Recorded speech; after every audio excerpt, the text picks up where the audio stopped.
One of those high voltage sensations is fear. We're really interested in Tantra about, and so there was this kind of congestion of emotion, I think. What comes through to you when you hear this word, sensual?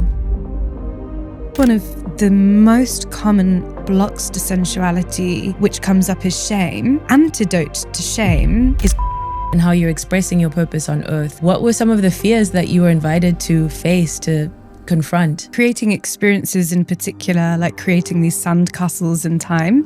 So they exist for a particular moment and then they're swept away. But what remains is the feeling.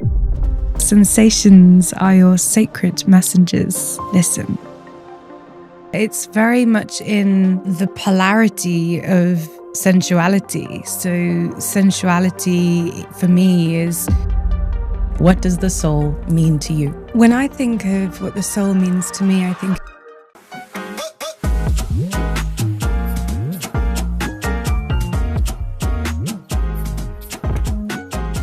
sensual. What comes through to you when you hear this word? It makes me want to go, and ah. And what is the connection between sensuality, tantra, sexuality, and spirituality on one hand, and on the other hand, colonialism, patriarchy, and internalized shame? I am so honored to have the divine and delightful Henika Patel with us today in the Soul Salon. It feels like such a gift and a vision come true to learn from such an embodied, expressed, and magnificent manifestation of what it looks like to channel your purpose into the collective. Henika is the author of this gorgeous book, Sensual, Connect Deeply, Express Freely, Love Intimately, all things that I would love to do and that we would love to do through you, and the founder and mother of the School of Sensual Arts. Whew, I want to live in a world where there is a School of Sensual Arts. An international author, speaker, coach, a yoga practitioner, and someone who is here to guide us into lovingly and appreciatively approaching the divine arts of yoga, of tantra, and so much more.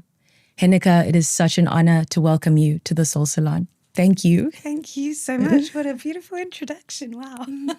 I'm so honored to have you. I wanted to underline every single word of your book. And it also felt so divine because I love Sahara Rose. So it just felt like the universe was sending so many signs through your beautiful, beautiful work. The first question that I would love to ask you in the Soul Salon is, what does the soul mean to you? Beautiful question. When I think of what the soul means to me, I think of a particular part of the Tantra philosophy, which sees the body in these different layers, and they're called the Koshas. And I think where we might live in our day-to-day, in probably the first three layers, which are the physical, the emotional or energetic, and the mental, our thoughts. The soul is actually, in Tantra philosophy, the very core-most part of those layers, which is called Anandamaya. And so there is this belief that at our very core, we are Ananda, which is bliss. And it's a kind of bliss which is everlasting. It's our very, very nature, our very essence that these practices invite us back into time and time again. So I think for me, that's where soul is, that's where it lives. And that's where I'm always trying to kind of, remember that through all the different layers that come up in the day, like this is here always. Wow. It is so beautiful to hear you say that because I've never actually heard the soul described as this bliss or this possibility. And I love how you write about this playful energy. And so I love that you've already taken us to Tantra. And I'd love to start, because there's so many misconceptions, with asking, what is Tantra? You know, just before we go deeper into your soul, I know that a lot of us hold misunderstandings about what it is. So I'd love to just start there as well. Yeah, it's a great place to start because Tantra is misunderstood across the board. So in the West, it's commonly known as sex, and in the East, it's commonly known as black magic. And so kind of across the board, there is huge misunderstandings. I have many translations I'll probably share with you over the course of this conversation, but one of the translations that I love is that Tantra is a device to expand. So Tan means to expand and Tra means an instrument. So Tantra is essentially a system which invites us to expand our consciousness and our awareness. And it's very much a system of living life as the meditation. So whereas compared to the yogic path, which is a little bit more popular and well-known, Tantra is the kind of sister science, the kind of rebellious sister science that's less about the ascetic life or renouncing the material life and going in a cave to meditate. It's more about finding that the divine exists within the everyday moments through the senses, through sensuality, through connection, through your breath, through conversations like this. Yeah. That was so magical to hear you walk us into this world. Like you opened this magical door that we've probably entered through doors that were not really honoring the divinity of what Tantra is sometimes, as you mentioned. And so what you shared about the instrument of expansion, I just love thinking of this instrument when we think of guitar and piano and drums and this instrument to help us expand. And what you said about connecting to the divine through this body, through this moment, rather than renouncing. And we're often taught about mindfulness and all those aspects. So to that point, what do you feel makes Tantra such a unique spiritual tradition? I think it's a very unique spiritual tradition because of its rooting in reality as it is. And part of that reality is all the messy parts of being human. So rather than saying, this is right, this is wrong, this will get you somewhere in the afterlife, this will get you somewhere else. It's saying this is all divine play. It's right here. So if we can be with even the stickiest, messiest parts of humanity and still see the divine in them, then I feel like it's quite a unique path in that way. And I think that's why it got kind of conflated with sex, because there aren't many spiritual paths which honor sex as a natural part of life. And so I think that's the part which, like yoga has been cherry-picked for stretching, Tantra was cherry-picked for sex because it's such an unusual way to find spirit. And it's not the only way, it's just one of the most encompassing ways, I think, in the variety of spiritual paths that we have that acknowledges it and honors it as a pathway. Wow. When you said rooted in this reality, I mean, that is so sacred, not labeling, as you said, this is right, this is wrong, being present to all of life. And I love how beautifully you write about, the sunset, the taste of, fruit. I'm just now also adding what I received from your divine work. But this idea that this being right here is the portal to the divine is so beautiful. And I love that you take us there and remind us that we get to be in divine connection with all of it. And so I think that's just so beautiful. I love also what you said about how Tantra is often conflated with sex, and something that you speak about in a way that I haven't quite heard other people speak about is your understanding of what it means to appropriate something versus appreciate something. And I'd love for us to go there as well, because I know that it is something that those of us who are drawn to these practices do want to be mindful of, especially people in the Soul Salon. We would love to be appreciators of this divine wisdom rather than appropriators. Yeah, I love this topic because I think as someone growing up in the Indian tradition, and my father was a monk, I grew up with a lot of these practices at home. So although I rediscovered what Tantra meant for me later on in my life, when the call came to really steepen and deepen into it, I walked around the kind of wellness, I'm not even sure about the word wellness, but the wellness world, kind of seeing Tantra misused, I think, in terms of the way that it had been commercialized. And often things that say they're Tantra are not. They're just kind of banded onto there for a commercial reason. And I think for me, the distinguishment between whether something is Tantra or not goes back to the definition. Is this offering us a path to expand our awareness and consciousness? And if it isn't, there's a lot of things out there that will invite us to kind of expand sensation or sensuality or sexuality. But is there that part in that path that invites us back into awareness? And I think that's often the missing part. So I think for anyone who's listening, who's thinking, how do I be on the side that is appreciation rather than appropriation? It's having that inquiry. If you are taking a class or a workshop, or if you're reading about it, kind of really coming back to what part of me is growing in awareness, what part of me is coming back to soul as I do this, or am I steeping here in just the sensation?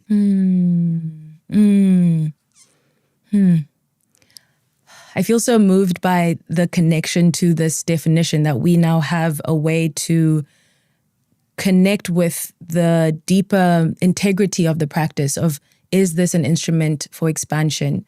And is this helping me to return to my awareness, to consciousness? It's such a beautiful reminder, because sometimes we do need like that drishti to come back to and say, okay, does this allow me to expand, or am I being marketed or sold something that, or packaged something that isn't really in integrity with this practice? And something that's moving through me in this moment as we have this conversation is, as you know, before this, there's an interview guide, and you have this plan of how things are going to unfold. And part of my sort of inner critic mind is like, oh, will she think that, I'm not following the exact and it's like, this is the invitation to be alive to what is right here, and to be with the nerves and be with the presence and the beauty of what gets to be in this moment between us. And so it's also inviting me to embody what you are saying in the moment, because we are so in our minds. And so I am curious for the listener who is so habituated, because of the systems we live in, to living from the mind and intellectualizing and being this voice of criticism, and is feeling disconnected from this sense of play and the present moment and the Tantra and the invitation to expand at every moment, the bliss layer. What would you say to them or offer them? Yeah. So there was one layer that I didn't mention in all of those. So I'm going to speak to that part now.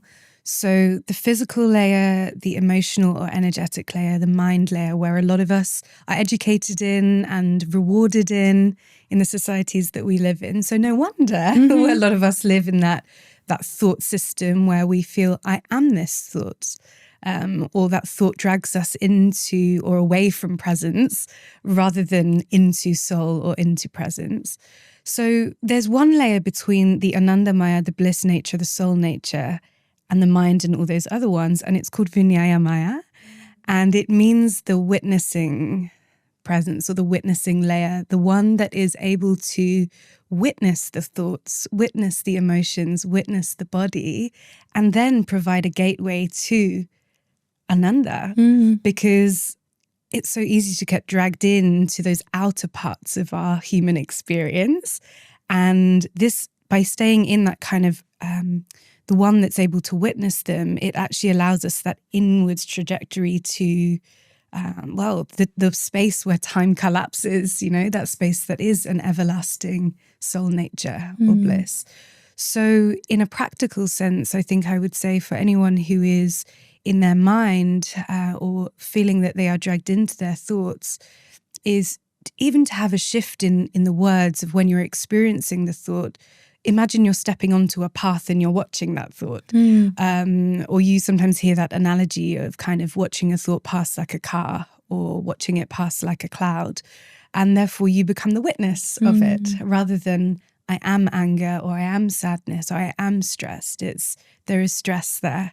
There is anger there. I see that there is sadness here. But who is I? I is the witnessing self. I is the soul. But who is I? I is the witnessing self. I is the soul.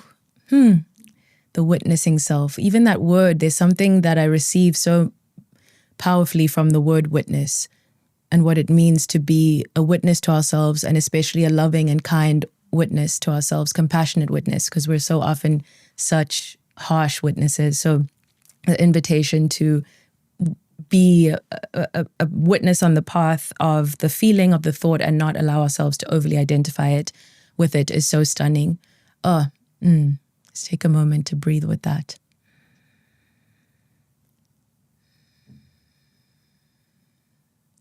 These layers you're sharing are so helpful. I would love to zoom out a little bit to understand what they are. So I think you named them as, are they called the Koshas? Yes. Okay. And then can you walk us through the 5 once more, just for anyone who is trying to sink their heart into this wisdom? Yes, let's revisit. Okay. So we have the outer lane. A nice way to imagine this, if you're listening to it, is kind of like the Maitrika dolls, the ones that stack one inside another. So the outermost layer is that bit that you pick up and you hold, so you can feel it. It's tangible. It's the body, it's your bones, it's everything here that is manifest, and it's known as Annamaya Kosha. Then we go inside. The layer inside of that is called the Pranamaya Kosha, and prana means the energy body. So the energy body is the circuit within our system that is made up of nadis or rivers that carry the flow of our energy. And this is where our emotions live. So this is where you'll feel, oh, I am feeling tired, or I am feeling excited, or I am feeling sensual, or I am feeling stressed. It's in this layer. And then the inner side of that is the Manomaya Kosha. So man meaning the mind. And this is where we'll experience that thought body. And then we step into the Vinyaya Maya, the witnessing self that witnesses all of those layers. And at the very core, our core nature is Ananda Maya, bliss. Yeah.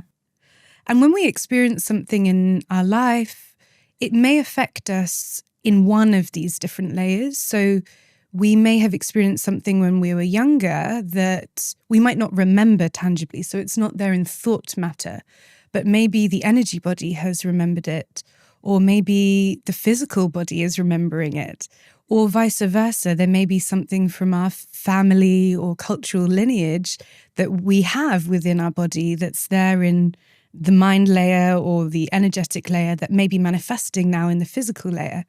And so it's really holistic system in that, rather than treating the symptom which may be appearing in the physical layer, we're really interested in where has this come from? What is the cause of this? And so we have this quite kind of multi-layered way of approaching healing as well. Yeah. Wow. Ooh. Oh my word. My inner student is like, ooh, I want to take notes. Oh my word. That is so delightful. Oh, okay. Incredible. I love the image of the dolls, the Metrika dolls? Yes. Yes, the Russian dolls. I don't know if we're maybe not supposed to call them that anymore. But I love that image because it's very clear. So each person, I'm just going to try to relay what I'm hearing, and then you can correct or add to anything that I'm saying, because I'm really loving learning this. So we all have these 5 layers of self, yes. So we have our physical body, that's this outer layer. I think it's the Annamaya Kosha. Yeah, okay, you got perfect. And so this is what we can feel. And I love this is like the body keeping the score of us, but it actually could be in any of these layers or all of them. Okay, so that's wonderful. And then we have the energy layer. And it's so wonderful how these ancient wisdom, like this ancient, is it Vedic wisdom? Knows what is only now being acknowledged in the West is so beautiful. So we have this energy layer, the energetic feelings and how we feel. Is that correct? Or was it? Okay, That's right. Wonderful. I love what you said about carrying the rivers, the circuitry of ourselves. We have the mental layer, which many of us are very familiar with, the thoughts and the thought body. And then we have this witnessing layer, which is the gateway to this bliss layer, which is so wonderful because it reminds me of the child. So how would you then say the child and the child spirit is here to guide us? Yeah, so a lovely concept that exists in Tantra is that everything here that I described, like divinity is right here. And it says that this divinity is lila, which means play. So why is the reality here as it is manifesting the way it is? Simply because it desires to play. So it says that consciousness splits itself. So it gives us the mythology of Shiva and Shakti. So Shiva is seen as this kind of cosmic yogi, and Shakti is seen as his cosmic lover. Shakti is that which is manifest here on earth, and Shiva is that which is unmanifest, so the one that is witnessing. And Shakti is, and Shiva is seen in, Shakti and Shiva are seen as this, cosmic couple that are in lila, in cosmic play, in order to know one another. So they split actually in order to understand one another. And I think that's why Tantra, again, is also so helpful for understanding the split parts of ourselves. And the pathway back to understanding is going into that place. So sometimes when things don't go right in our lives, I find so much soothing in saying, oh, there's that lila again. There's that divine play having its way with me. And kind of bringing the humor and the light to things don't always go the way that your mind wants them to go. Sometimes there's this splitting in order for you to understand yourself even deeper. You know? Oh my word, I get chills hearing you say that. They split in order to understand one another. That resonates with me so deeply. Wow, I love this so much. And when you mentioned Shakti and Shiva, similarly to what we said about Tantra, are there any misconceptions about Shakti that you would like to remind us of or bring us to be aware of? Yay! Yes, please. I spend most of my time demystifying Tantra, to be honest, and all the concepts, because there's so much. It's kind of, when you speak another language, there are some concepts and words that just simply don't have a direct translation in another language. And I think Shiva and Shakti pertain to this. So Shakti is sometimes mistranslated as divine feminine. And I say mistranslated because I feel that the word feminine has its own prescription as to what that means in the contemporary worlds that we live in. So in a lot of modern Tantra practices, connecting with Shakti might mean becoming more soft or surrendered or, I don't know, whatever you think that femininity means to you. But if we actually take another translation of it, Shakti is all that is manifest. So Shakti is energy itself. Shakti is everything that we tangibly feel, see, touch, smell, taste. Shakti is the storms and the seas. It's your anger. It's your wild primal sensuality and sexuality. Shakti is your power. It is everything. And so how can we contain Shakti in the box of divine feminine when Shakti is all that is manifest, that is waiting, yearning to be seen like a lover by consciousness, by your awareness. Right? Wow, Shakti is all that is manifest. I love how you're reminding us not to reduce it to this and exactly what you said, because even as people try to say feminine and masculine are not about gender, we carry these conceptions, as you mentioned, about what it means to be feminine or masculine. So thank you so much for reminding us that. And we have this, even when you went Shakti is everything, I felt this energy rising within me from your sort of deep connection to the Shakti of everything transferred. And I hope the people who are watching or listening received that. As you tapped into your own, this divine wisdom that you returned to, what has being in touch with Shakti and Shiva, what has it offered you or changed within you? I think I was walking around. My training is actually law.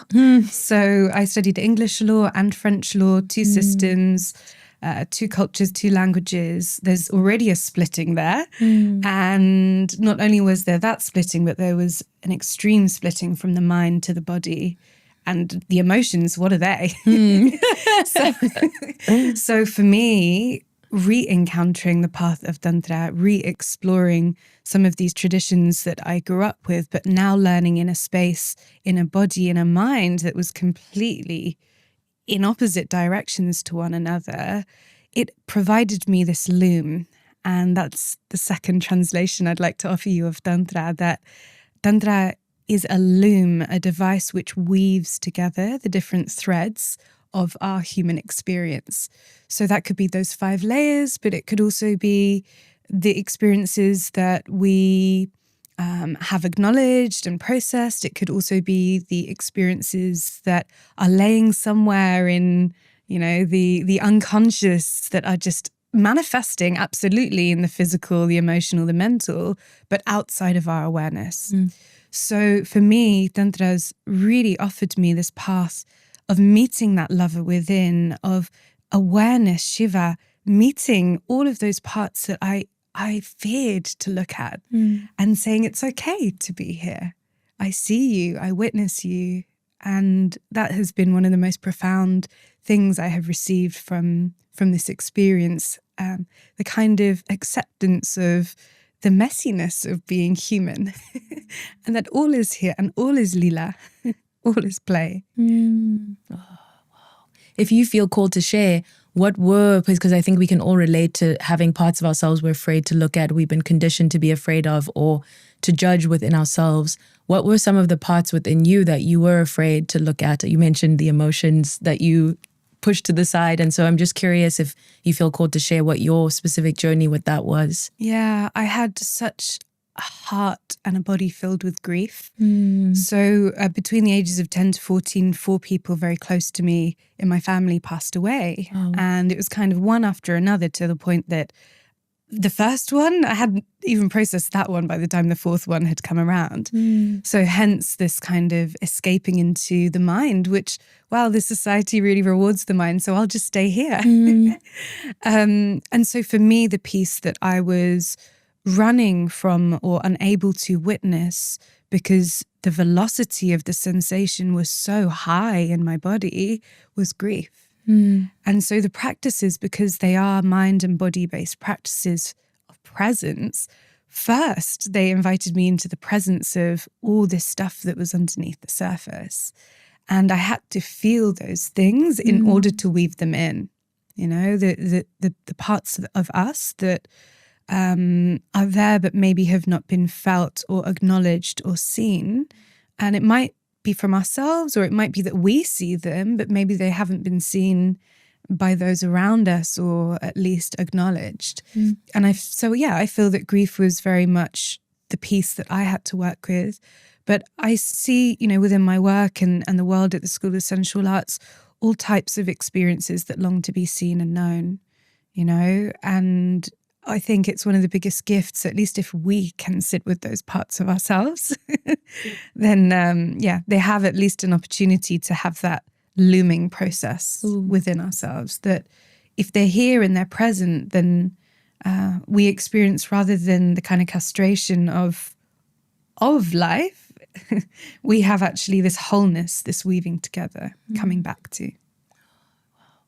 Thank you so much for sharing that part of your loom, and so much love to your inner child, to all the layers of your being facing that early grief. And also now we at least have a bit more language and more access to teachers like you who can guide us to feel that it's safe to explore these things when it feels so unsafe. And so dealing with those, or being invited to your heart breaking at such a young age, that is something that I know is going to help so many people feel so seen. What do you wish happened from this community around you or in our society when you did experience those early experiences of grief or death that didn't happen? What would you, say to your inner child now that you've learned? Yeah, there's this concept in the Indian culture that I was growing up in, where although there is actually a lot of ritual around death, we have 13 days of sitting before the funeral. There's a lot of mantras and meditation. So there's a lot of actually being with the process of death. But there's this phrase that's don't cry. You're not allowed to cry. You're not allowed to be seen crying. And so there was this kind of congestion of emotion, I think, from that time of that's all I wanted to do, So I would say to my inner child, cry, my beloved, cry. It's okay. It's okay. And, part of the process was reclaiming some of those tears and allowing them to be here and kind of realizing that that was something that I heard, but that it's not mine. And I think when we kind of retrace our steps as to, well, I think this, but where did I get this thought from? When you're witnessing the thought, it's like, but I'm not that thought. So where did it come from? And so I retraced it back to this, this conception that the tears don't allow the soul that is passing into the next life or body to transition. So there was this kind of guilt associated with that process. So I'd say this: cry. Cry, my beloved. That is you have such a gorgeous way of expressing through language. Thank you for sharing that. I know that that's going to help so many people who are maybe blocking those tears or feeling this sense of not being deserving or not feeling safe to explore the sacred tears that we have. And I think there are many depictions in different ancient traditions of tears flowing into rivers. I think that's just coming to me. So thank you for sharing that. And we are echoing that to all of your past selves and all of our future selves, that it's so safe to cry and it's so sacred to express. Take a moment to be with this moment.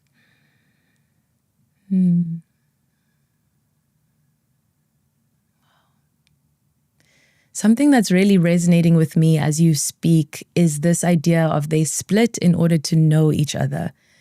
Can you say more about this, especially in the context of the way that the divine feminine and masculine are being spoken about? So something that is really staying with me is this idea of the two sides of us splitting in order to know each other better. In moments where we are feeling like, oh, I don't get to be this and this, or we're feeling this inner, they call it a tug of war. How would you invite us to reframe that experience of feeling split? I think it's moving from this or that to this and that. And I know it's a very simple 3-letter word and switching it for or. But yeah, again, it's this idea that if we go back to that idea of that device which weaves threads together, rather than those threads being kind of loose and like floating in different directions, that actually they can coexist at the same time. And I'll give an example of this. I think a lot in the spiritual world, there is this idea that you can be this, but you can't be that if you're spiritual. So you can be spiritual, but you can't be wealthy, or you can walk the spiritual path, but you can't have ambition, or you can be spiritual, but you can't be sexy. These kind of ideas that seem separate. And what Tantra would invite us to do is switch that or for the and. When I first did some of my own training in the yogic system, I began splitting. So before I kind of came back to Tantra, my path was in yoga, and I was finding that there was a lot of, and it's for reason. The reason is that the yogic system is designed for the disciple. It's designed for the one who goes into the system to eventually renounce the material world. So let's say, for example, there is a concept called brahmacharya, which means abstaining from sex, abstaining from accessing your sexual energy, because it's seen as an impediment to spiritual growth. So then now there's actually a part of me that I'm saying, you're not allowed to be here. I'm walking on this path. And that wasn't very helpful for me, living in a body that was very numb already and already completely split apart, because it was just creating even more fragments. And so I think like Tantra really helped me to say, well, this can exist and this can exist with the quality of awareness. And that's the distinguishing factor.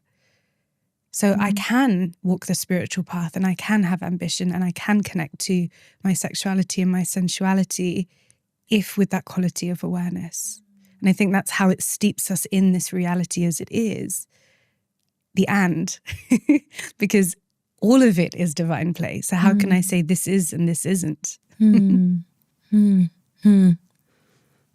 So the and is how the loom also gets to weave together. I love how you said the difference between the integration, the holistic self, which becomes possible through awareness versus fragmenting and losing pieces of ourselves. And you mentioned your experience with going down the yogic path.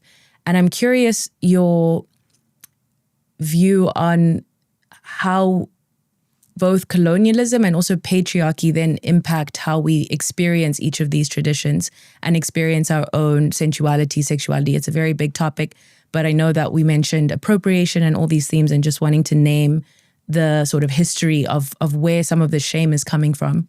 Yeah. Let's start with patriarchy and then we'll come to colonialism, because I feel like they're two big subjects that deserve their own little piece. So let's start with the patriarchy. So Tantra came around in 6th century India, and it came around in this time where the only people who could practice and share spiritual discourse and rituals would have been those who belonged to the Brahmin caste. So they were the most elevated in society. You had to be born into that caste, and you had to be born a man. So when Tantra came around, it actually was created from the outskirts of society, those who were avarna, which means they didn't even belong in any of the caste systems. Like they weren't in any of the rungs of the tiers. So they lived on the outsides of the society, and they were often quite feared because the city dwellers didn't really know what happens on the outsides of society. And so what Tantra did as a counterculture to the mainstream religion that happened at the time, because Tantra is not a religion in itself, it has some threads because of where it was born that are similar, or like deities, for example, that you might find in Hinduism, but the way of practicing it is very different. So you could be an atheist and be tantric, you could be Christian and be tantric, you could be Muslim or Jewish or Buddhist and be tantric. But what it really did was turn this idea of gender on its head. So it put goddesses at the forefront of the tradition. And by putting goddesses at the forefront of the tradition, it said that actually those who are female can have not only access to these teachings, but are naturally bestowed the gift of being able to share these practices. So I wouldn't be sitting here if it wasn't for the tantric path. In my wedding, I actually, instead of having a male priest, was the first person in my family lineage to bring in a female priest, because Tantra says this. It says that why hold it in the palms of only a few? Why could only a few people listen to spiritual teachings? And so it did this big thing of turning the gender inequality on its head. So that's the first thing. And I think the third and last translation that I'll share of Tantra is that it's a technology.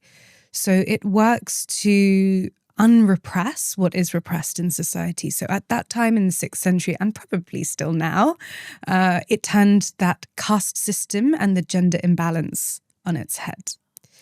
And I'll come back to the technology a little bit later, because I'm going to move to colonialism now.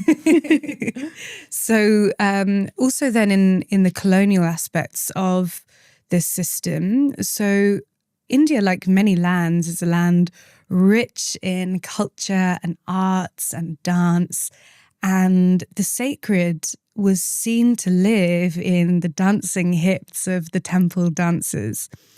And each temple, and if you go to India today, or even a temple in London, you will see that there are these asparas, like these kind of spiritual, divine beings that are half naked. And you wonder, I always wondered when I went into the temple as a child, like, why? And now I know. People would go to the temple to witness the divine dance of temple dancers. And they would sit with a question they had in their hearts, witness the dance, and receive from the dance their answers. Each family, particularly of a particular prestige, would have their own courtesan. So this courtesan would be of a very, very highly esteemed reputation. They would be very well trained in the arts and poetry and singing and dance and languages. And they would kind of have the ear of the most powerful in society. So they were seen as they were painted into the pictures of the Maharajas, like the royalty.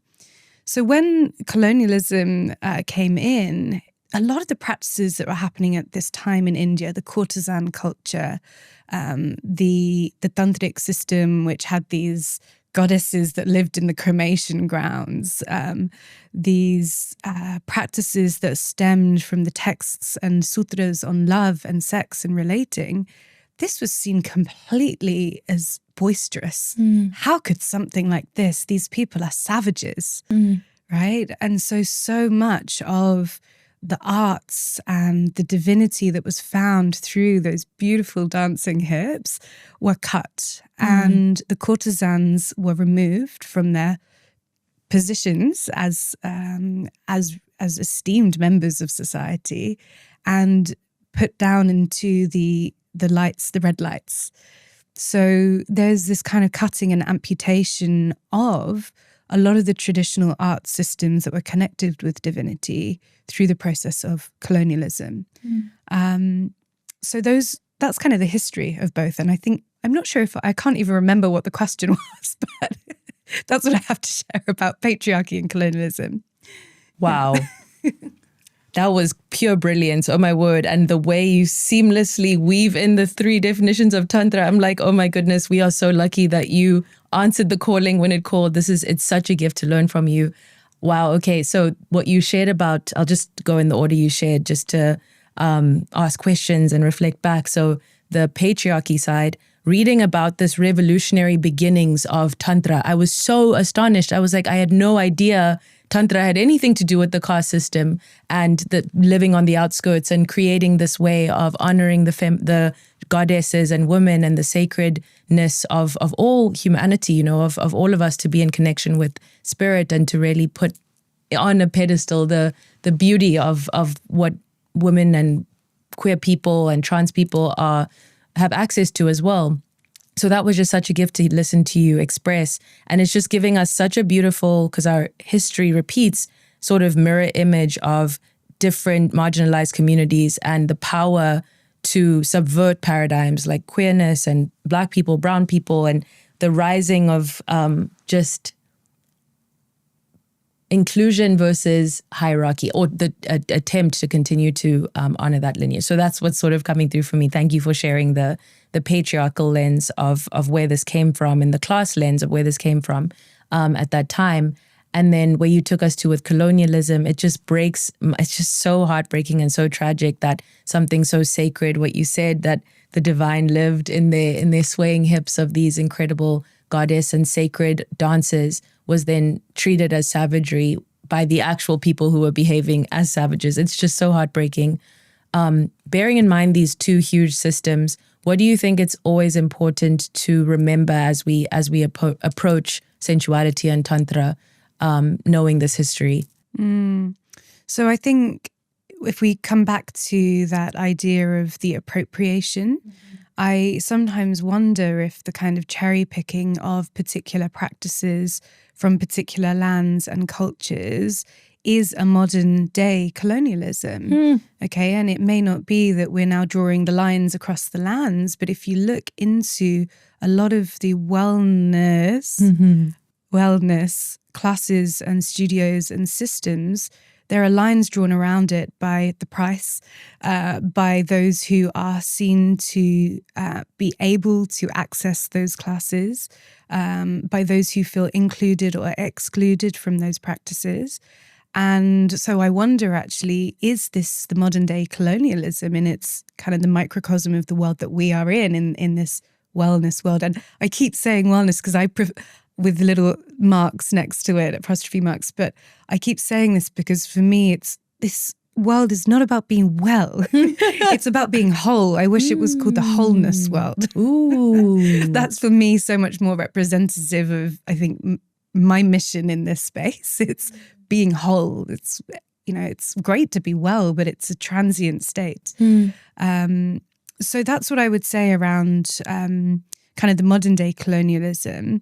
And something that I wanted to share, which came up for me when you were so beautifully recapping, was that in awakening in turning around the gender disparity that was happening at that time for spiritual practices, and by putting Shakti as the forefront of the practice rather than the Shiva, so Shakti is now the forefront, it is not only for women.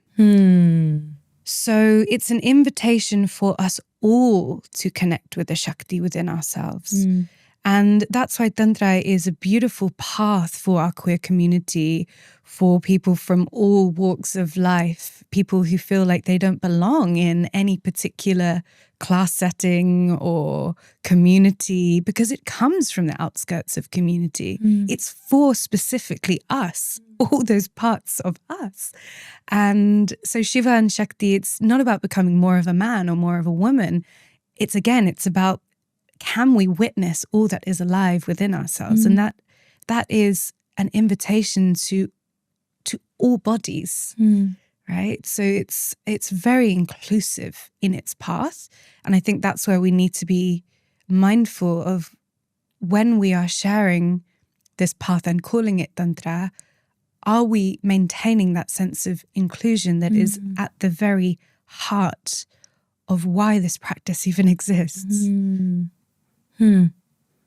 That is so powerful. I know that's going to mean so much to our listeners and the people watching this, because, wow, I love how in the way that you have framed Sosa, there's so much gender inclusion. We see a lot of women's circles and these explicit sort of groups, and I love that you are returning it to its roots of complete inclusion. And what you said earlier about allowing space for the repressed within each of us and saying that this is for us, this is for those of us who feel excluded, or for each person who has parts of themselves who feel excluded, which is everyone. So that is such a gift to hear that you say that. And in the book, something I also found super fascinating to that point, where could you share, since we have a lot of non-binary listeners and trans listeners, the sacred people, the Hijras that you write about? I found that so beautiful. Yes. So the Hijras are a beautiful and ancient part of Indian civilization. And the Hijra are the third gender. And I grew up always knowing about Hijras. And when we would go to visit my family in India, if there was a happy occasion, a baby was born or there was a marriage or something, the Hijras just had this way of knowing. And the Hijras live in a particular part of community. They're looked after. They're very well respected and esteemed to have a connection to the divine as the third gender, as the living embodiment of having this Shiva and Shakti deeply manifest within themselves. And they would turn up to the houses and bless what was happening. And they would sing, they would come wearing saris. So it's a physical manifestation. And this is very normal in India. It's very, very normal. Again, this is a part of the culture that was even more normal pre-colonialization. So although it does exist today, there is more constraints around the particular spaces that Hijra people and community can live within a society. But I'm very glad that it hasn't been cut off completely. So the Hijras are this beautiful third gender. And yeah, they have always existed in India. They exist within the mythology, the ancient mythology that we read on in the system, as a very, very loyal part of community. So one of the mythologies, they are representing the part of the community who didn't run away when everyone else did in a particular mythology. They're the ones who stayed. And so they have reverence, they have respect. And people are a little bit fearful of them, again, because of this sense of they have this natural access to both Shiva and Shakti. So there is a bit of a fear around, like, if we don't appease or please or let the Hijra in if they come to our door, something bad will happen to us. So there's actually a great amount of power.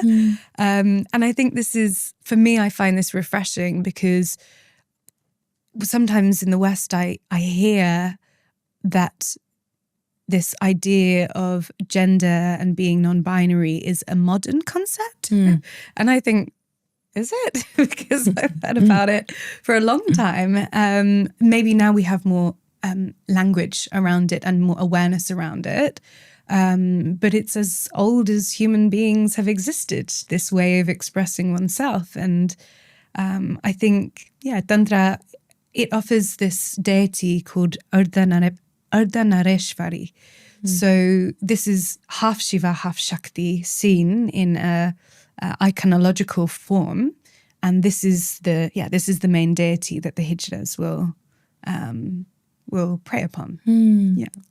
Oh my word! Wow, I feel like this is going to be so magical to hear for so many people. We have these histories that become othered and ignored, and it's so convenient for the Western paradigm to act like this is modern and new, to then say it's a deviation from what we should be when it's who we've always been, and that the infinite wants to express infinitely through us. And so, of course, there are more than two genders, or there are just this infinite possibility. So I love that history of, and the continuation, the existence today of Hijras, and the beautiful, not only the history of the community, but also the reverence, because it shows this divine possibility that we can all live honoring each other and even revering and putting, in awe, being in awe of people who are put on, who are misunderstood and therefore like put onto the outskirts, I guess, in our paradigm. So just so many things coming through for me as you're saying that. And I think that's going to be of such beautiful service to people who didn't know that.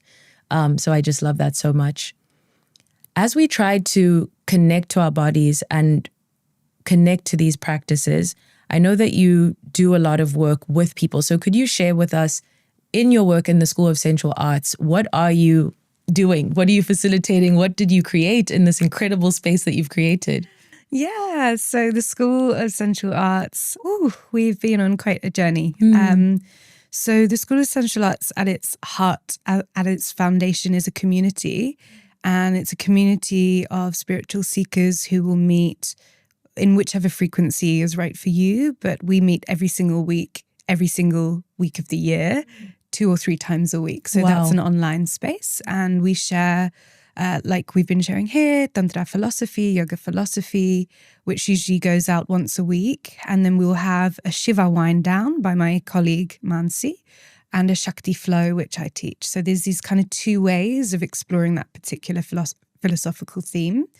And then we have a lot of other pieces around the School of Sensual Arts. So we have our Shakti circle. Everyone is welcome to the Shakti circle to connect with all that is manifest within themselves. So that's a monthly offering.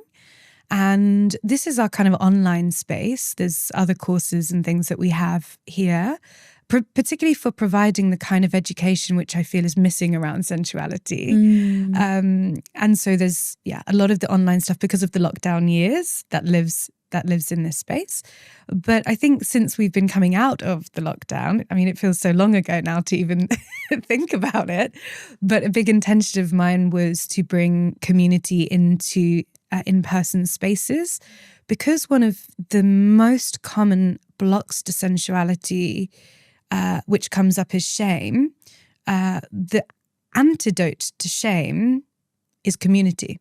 It's being in community where we can experience parts of ourselves that don't feel like they're going to be discarded or castrated from that particular community.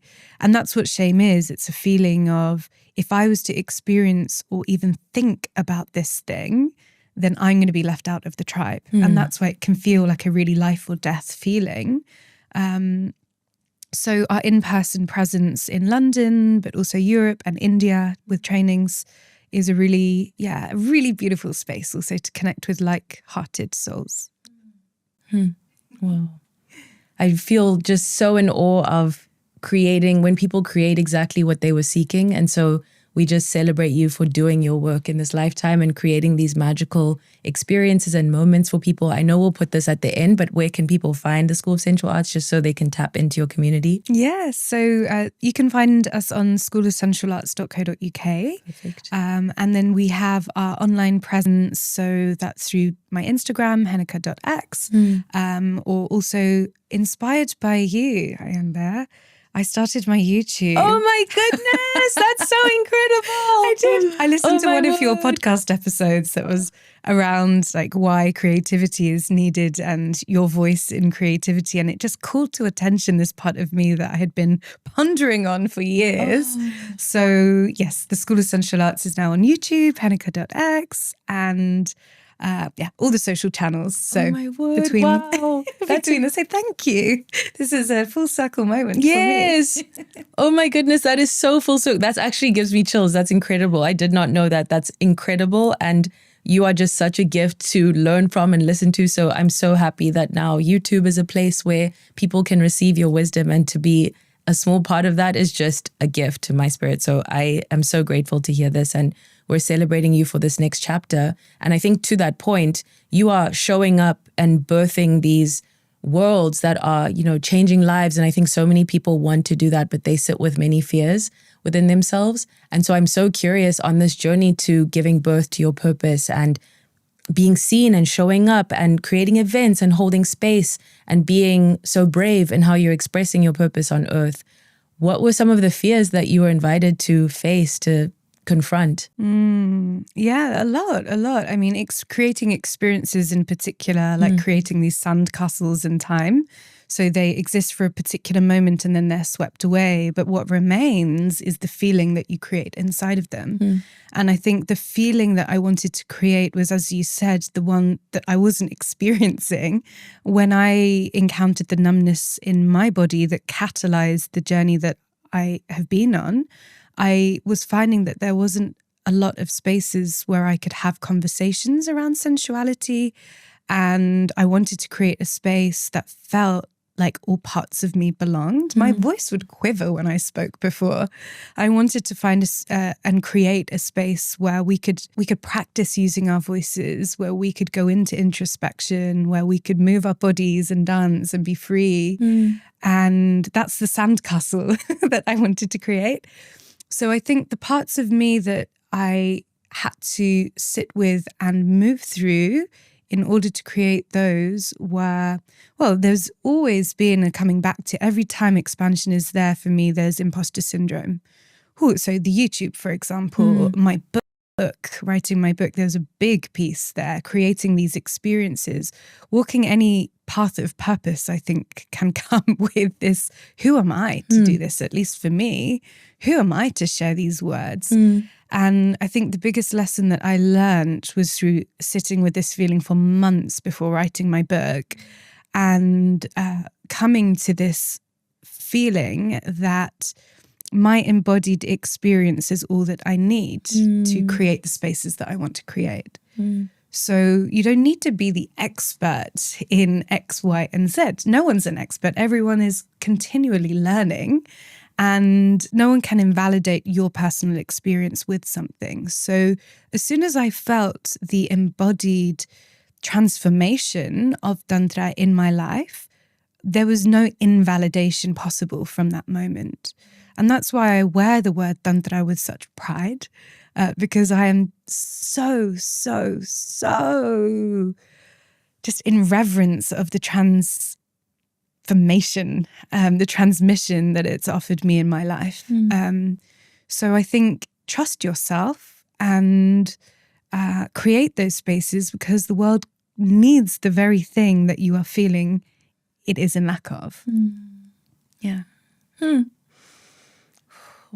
Oh my word. And we can all just feel how necessary. It's like it's so interesting because it's almost like the splitting to understand the other side, because as you're saying, like, who am I to, and all of us are like, oh my word, I could listen to you speak for like 7,000 hours, because it's like your consciousness is like this room and there are all these books on the wall and there's little things to play with and there's all this divine energy in the room and it smells beautiful. And it's like, it's so interesting how we're taught to undermine our own power. And I love what you said about, I embody this. I have embodied this transformation and I have so much to share on it. And then just listening to you say, like, I'm so in awe and in reverence. It's just a gift to learn from people who are so in their heart and so in their creative power, but also willing to speak about the fears which are part of the process and so part of the unfolding. So thank you for sharing that. I know it's going to serve so many people, especially to hear that someone who comes across as just like so, you know, we often project that, oh my word, this person has so much to share. They must just be so confident. They must have no fears.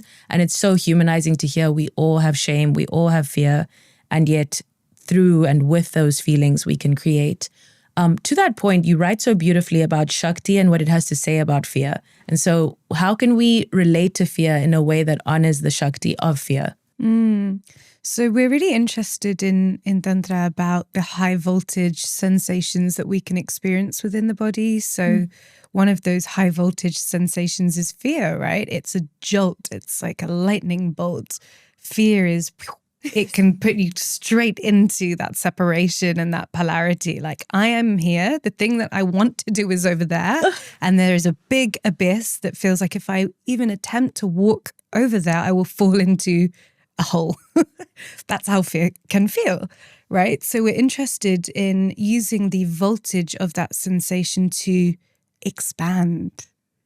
Because if we can actually walk towards the precipice of that thing that we want to do and realize, oh, there's actually a few more steps that I could take here, suddenly that process of expansion, and it goes alongside with nervous system expansion, right? That actually we don't just jump over the big abyss. We go slowly. We take our time. So we go into feeling that for a little bit. Let's say 3 minutes we meditate on the fear that we have. 1 minute, 30 seconds, 2. And then we come back in and we soothe ourselves. And then the next time we go for a little bit longer, and then we come back in and we sit with that sensation and we watch it and we witness it and we say, you're allowed to be here. It's okay, my beloved. It's okay. And then we let that soothe. And then the next time we go, well, I've already gone this far. So maybe I'll take 1 or 2 more steps. And suddenly now we realize we look down, there isn't an abyss at all. It's just like stepping off of a curb, right? Except for it just feels like that when you're so far back and you're not sure what's over the ledge. So I think this is the way that we would approach fear. It's where does that high voltage sensation invite us into? And how can we use that sensation to expand our potential? I was on that journey with you. That was stunning. Ooh, love the instrument of expansion, always coming back to that. And the tantric aspect of fear, this high voltage sensation, that is such an exciting way to see it because it's so, I love what you said, it is a jolt. It's the nerves, the feeling. Even before this interview, I had that jolt and I was like, that feeling. But what you said about we can expand little by little, and that also our minds are creating the sharp cliff, but actually there's a curve that really resonates so deeply. And something that comes through for me with fears, I always had this image of there's a fire and there's like this goddess or whatever figure most resonates with you who walks towards and through the fire. And they're like this resilience, not that they don't feel the pain, but it's that they use the pain and they are with the pain and they emerge. And I've always had this image of like, I want to be the woman who walks into the fire and walks through the fire. And it's just a gift to be able to live like that, but it's also terrifying. Yeah, it really is. I think anyone that walks in the creative or path of purpose is a continual walk through the fire. Yes. Honestly, I don't think that it ever ends. And I say that as I laugh because it's like you think you've got it figured out and then you meet the next cliff and the next edge. And for me, like that was the YouTube. Yes. I was thinking about it for years and years and years. And that's why listening to conversations like this with you are so powerful because you can hear actually, podcasts have been a big part of my experience of kind of transitioning even from law into the path that I'm in, where I was listening and I thought, oh, that person walked towards that cliff and they survived. Huh. wow, maybe I could do that, you know? And I think that's the power of stories and sharing stories, the possibility of what could exist. Somehow it feels more attainable, more possible if you know others have walked the path before you. And we live in a world of creativity. So it very much is possible. It's so inspiring that we live also in a time that we can learn from people who inspire us, and we can hear, oh my word, they actually, you know, I love learning from people like that. They've faced fears, and it's exactly what you said. You learn, oh my word, if they walk towards it, I can too. So I just adore that so much. Something that I wanted to tap into is sort of identity and how it relates to then what we allow, because I'm curious if there's anyone listening to or watching this who has that cultural resonance where, for example, if you are conditioned to believe you have to be perfect, you know, you're operating in these schools, and also you have, you know, what this like these myths we receive from our families and lineages. Does anything come through for you on the specific scripts you were given with your specific identities and the way you would name them that you were invited to let go of, that weren't serving you? And then also those that perhaps you decided that you did want to keep. Yeah. Perfectionism is definitely a big script and a big blocker for me ever begin. I always had this itch. I always knew, like, deep inside myself that the creative path was the one for me. Wow. And I would always have these kind of ideas flood through, but they would never make it into the manifest world because there was this other side that needed it to be perfect for it to be manifest.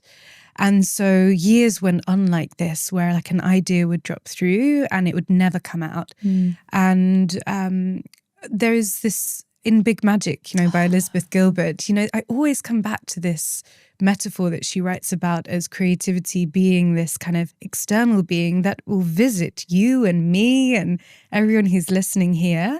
And if it doesn't find a route through your body or your words or your creativity or your purpose to become manifest, it will just keep swimming around and finding the person who has the channel through which it can come through. So I think that's what was really happening for me at that time. It's like the constraint of perfectionism meant there was a kind of congestion. It was never getting through. And so to really undo that, you know what helped me? Burlesque dancing. Wow. Oh my word. Right. This is so random. I love that. Like the sacred dances, channeling the wisdom in the temples. I didn't know this at that time.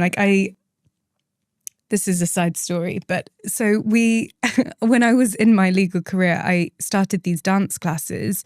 It was Balboa, so it was partner dance, there's nothing burlesque about that. But the teacher, one day she said, I run a burlesque performance group and we have a show. So do you want to come and see it? And I was like, sure, I love dance. I'd love to come and see something that you've crafted. And I went and my jaw was on the floor and it was just this pull. And it was a vintage burlesque group. So they were doing dances and creating stories around like the 1920s, kind of this kind of era. And that pull kind of led me towards joining the group. And I learned that burlesque comes from the Italian burla, which means like to make fun of or to make jest of. And that's what we were doing. We were imperfectly going onto a stage, making jest of what was happening in contemporary society. And in that practice, I learned that for the show to go on, it only had to be 51%. Okay, like we had to know it 51%. And the other bits, it might be a bit messy. You will definitely notice. The audience will probably be on to the next thing. They might not notice. And it really helped to untie some of that perfectionism.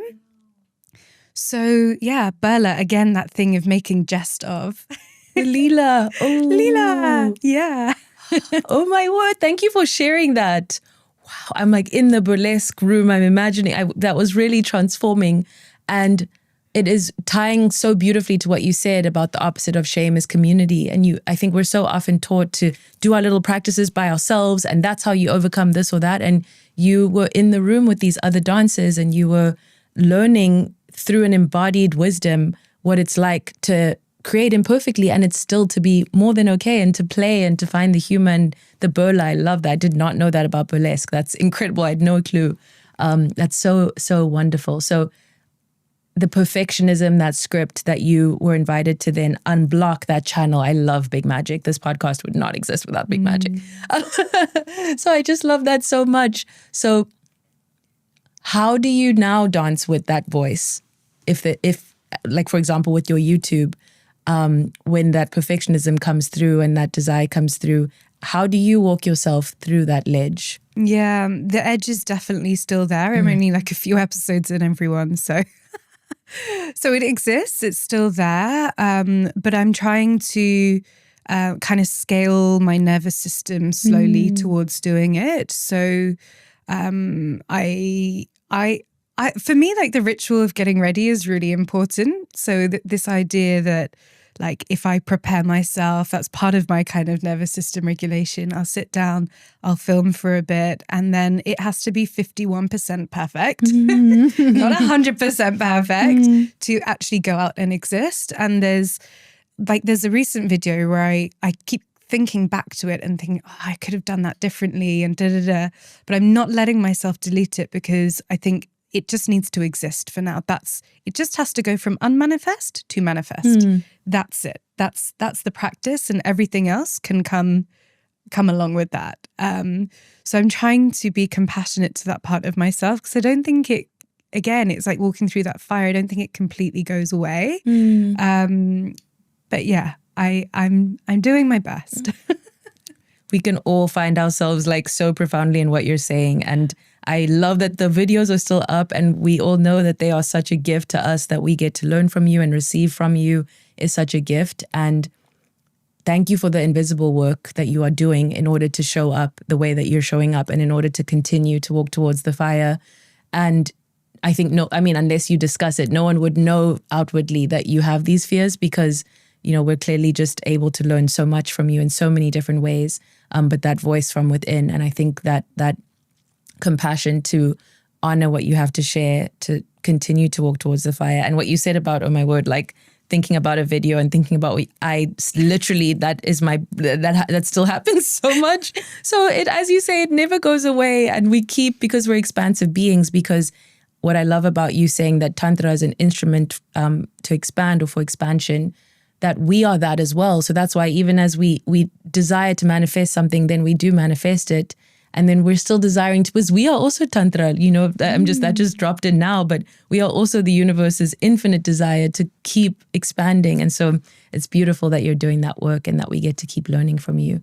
Oh, wow. I am in awe of just like how fascinating and multiple we each are. It's really wonderful to hear that. Where I'd love to go next is, I think so many people are wondering, you have alluded to or mentioned your own experience of your dark night of the soul, your transition from feeling numb to feeling what you do now. And so if you feel called to share, I love the saying, actually it's from Sahara Rose, who wrote the little aspect of love on Henika's book.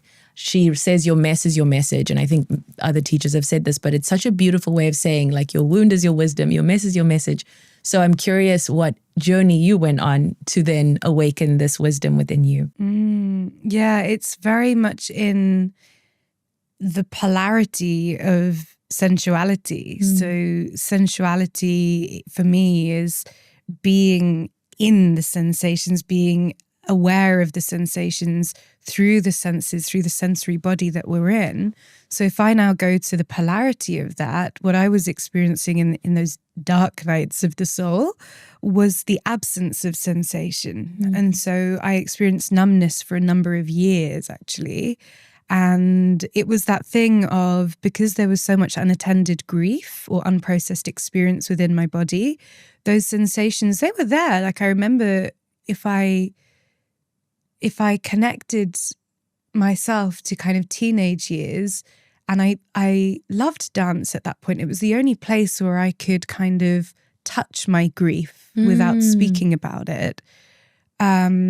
So I knew it was there, but as I grew up, as I grew older, as I went into the world of work, I stopped doing that. I lost touch with that part of myself. And those sensations, they were knocking on my door. They were saying, express me, feel me, I'm here. And I was going, no, no, no, no, too painful, too busy, don't have time, don't want to look at this. And so those sensations, they stopped knocking on the door. And I think that's where the numbness came from, unattended sensation. So this was a really tricky part of life because it's the absence of feeling. So it's quite hard to identify I'm not feeling anything. You know, you can say I feel this, I feel that. I would have loved to feel anything at that point. And where that really came up for me was in my relationship. So I could somehow justify a little bit of boredom at work at that time. I was like in a junior role. I was like, okay, I'm going to do the boring stuff. This is my life for a while. And, but where I couldn't sit with that as an eventuality was in my relationship, and particularly within the walls of the bedroom, where I felt like, surely I'm meant to feel something here. And that's where I was coming into contact with these first aspects of the numbness that I was experiencing in my body. And the numbness within the walls of the bedroom became a mirror for actually the other aspects of my life. So now I feel like actually the work that we can do in the bedroom, if we are able to nail it in our most vulnerable, our most naked essence, then that can also multiply in other areas of our life. So if we are able to use our voice more, if we're able to ask for what we desire, if we're able to maintain our boundaries, you can move that from the bedroom to the boardroom as well, because you've done it in your most vulnerable place, right? So it was in the dark walls of that room that actually my journey began.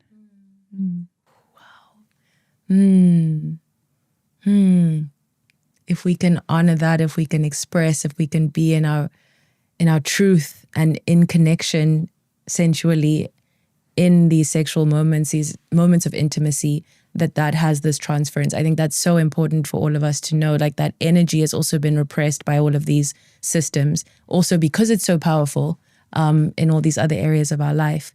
You share this moment where you are in your apartment that really, really stuck with me. And I'd love to tap into that if you know the moment I'm talking about. Yeah. Okay, perfect. I know exactly the moment.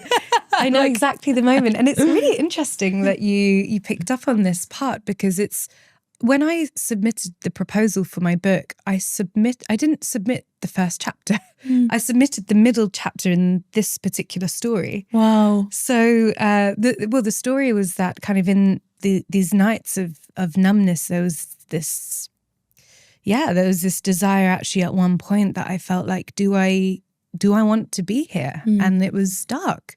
And my hand went into the kitchen and kind of skimmed across the knives there. And I looked up, and in front of me, I was living in Beijing at that time, and there was a reflection of me. It was the night. And on the outsides, all of the high apartment buildings have these kind of like metal grills. And I wondered at that time, I was like, are these grills up here seeing my reflection behind these? It felt like, are they for keeping me in, or for stopping me from jumping out, And there was this moment that then my hand skimmed across the knives, and I found my camera, and I picked it up and I took a picture of it. So I took a picture, and it's a beautiful shot, actually. It's like, you can see the night sky, you can see the city lights, you can see the layer of the grills, you can see the reflection of the self in that picture. And I felt like that was the moment that Shakti found me again, when I picked up the camera instead of the other options that were there. It was like creativity found me, and it said, here's your avenue. And interestingly, the lights were shining through my body from the city, and there's a particularly bright one that shone in the sensual center, and it was like, GPS coordinates, go here. So that was a really powerful moment for me in my life. Yeah. Goodness. Whoa. Wow.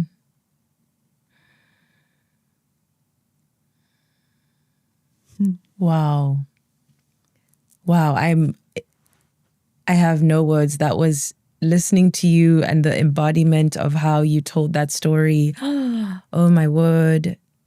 Shakti, finding you in that moment, your hands on the knives. And thank you for naming that so honestly, that darkness and that feeling of numbness that you spoke to earlier so wonderfully, of like not even knowing, wanting to feel, not having that absence of feeling. And then that divine intervention. Oh my goodness. I literally was in complete awe when I read it, and now I'm in complete awe listening to you say it. So we really appreciate you saying that. And what would you say? I know there's no, we try to, but what would you say to someone who may be in the before of your experience, who is feeling numb or is feeling that they're questioning their life, the meaning, they're disconnected from their life force, from that feeling of aliveness that they maybe know is possible, but really aren't feeling into? I think I would say that all of the emotions that you feel, and even the absence of emotion, is also Shakti. So everything is aliveness. Everything. It's not just about feeling more pleasure. It's not just about feeling good or feeling well. It's about being able to feel it all. And so even if it feels painful to look at, even if it feels gnarly and sticky, that too is your aliveness. And one of our our main tag at the School of Sensual Arts is come for the pleasure, because that's why people will often come to the School of Sensual Arts for sensuality and joy and bliss and orgasm and all of those juicy things. But what they will stay for is the soul. And the soul is that part that is everything. It is all of the aspects of life, because we can't only open the door to pleasure. When we open the door to feeling pleasure, we open the door to feeling full stop. So you will feel all parts of life more deeply in order to feel deeper pleasure. And so I would say the awareness in itself that there is an absence of sensation is great wisdom. And it's from that space that you can slowly trickle in, where is the life force? Where am I not feeling? What is the particular setting that I'm particularly disconnected in or frozen in? And it's possible. I think the final message I will share on this point is that it can feel like this is going to be me forever when we're in places like that, and it feels like, is this it? Is this my life? Am I going to feel like this always? And what I've learned is that we live in moving, changing, seasonal bodies, and there's hope. There's so much hope. There's so much capacity for change and shift. And yeah, it's possible. Let's receive that possibility. Oh my word. Wow. Even the not feeling is aliveness. That is such a powerful, I think that could change so many lives, because that's not what we are taught. And as you mentioned, I think that is so magical to stay in touch with what you were saying about we feel like this will last forever. I got this flashback to what you said earlier of the divine likes to play. And so the image that came as you were saying that is, because this energy wants to play, it won't allow you to, it doesn't want us to stay in the same chapter for the rest of our lives. What play would that be? So even when we're feeling pain, when we're feeling like this deep heartbreak or this deep grief, not to say that something will shift, seasons will change. That's something that I think is really interesting to play with, of, if the divine likes to play, this feeling won't be there forever because it's playing through me. So it's hard to remember that in those moments, but I know hearing you say that will restore a lot of hope to people. And then also what the invitation of your story of the camera is, what is that Shakti? What is that creative, dynamic energy or potential guiding me towards maybe rediscovering that I already was in touch with as a child? Often it's returning to something we loved, or allowing something that we say, oh no, I don't get to do that, and returning to that feeling. So thank you for your generosity and sharing those moments. I'm really grateful that we get to learn from these vignettes that you've experienced. And a divine moment that you are in now is you are wonderfully pregnant. And I think that's so important to bring into this conversation of sensuality and Tantra and these moments of connecting to presence and what is here. So I'm so curious, you wrote this book, you're celebrating the 2-year anniversary, and now you're embodying a different kind of aliveness and sensuality. What is pregnancy teaching you about all the things that you teach? Yeah, I mean, it's the closest thing I can describe it to is being a teenager. Wow. And this kind of idea that a force takes over and without you consciously doing anything, shifts happen, changes happen physically, mentally, emotionally. Body parts grow, your mind, the grey matter is changing for your capacity into motherhood. And so I'm in that at the moment, and I'm trying to stay present with those sensations. So it's really opened up. I think after writing Sensual, I was kind of in a moment of voluntary in between, and I kind of wanted to stay there for a little while because I wasn't sure what would be next. And this particular period that I'm in, I feel like is deep research. So I'm really, really curious at the moment around the process of birth, physically, energetically, spiritually, calling in the soul of a child, co-creating the generation that we can see in the tangible realm that we are in. What this world needs. So how can we be conscious co-creators of the next generation that we birth? The birth process, and a kind of subsection of the School of Sensual Arts that I've opened is called Mothers and Lovers, because one of my favorite parts of this experience has been encountering the very generous stories of the mothers that have walked before us. And I feel like these stories are not often heard, and they carry so much wisdom. And I have felt a lot less fear around the birth process, around motherhood as a new identity to wear, because of the stories that I have heard around the physical act of giving birth, around the feelings that accompany that. And yes, there are traumatic stories, and those traumatic stories are usually the ones that we see in the media and the ones that we hear about most. We don't often hear about the chapters of orgasmic birth or the flood of oxytocin that is released in your body in order to go into labor. We don't often hear about how our lovers are a part or not a part of that process. So I'm also keen on bringing in like resources for our lovers as well. As co-creators. Wow. So that's where I am at the moment. Research is in process. In the moment, wow, those stories need to be told. I also, when I saw on your Instagram, Mothers and Lovers, I didn't know that's what you meant by lovers. So that's also interesting. I love that. That's so powerful that you're providing resources, because the support system around, and also they're going through, I just think that's so stunning. You're so creative in how you thoughtfully give birth to things. And I'm curious, now that you are actually, dancing with this beautiful portal of life that is coming, do you still resonate with describing the act of creativity as a form of giving birth? I do. Yeah, I do, even more so. So because in the energetic system of Tantra and Yoga, Svadhisthana, the space of the sensual center associated with the womb and the water functions in the body, this is also the portal of creativity. So Svad means self, or it means, in Hindi it means flavor, which this morning I was thinking, that's interesting that it means flavor. But Svadhisthana means dwelling place of the self. Ooh. And so this dwelling place is where we create from.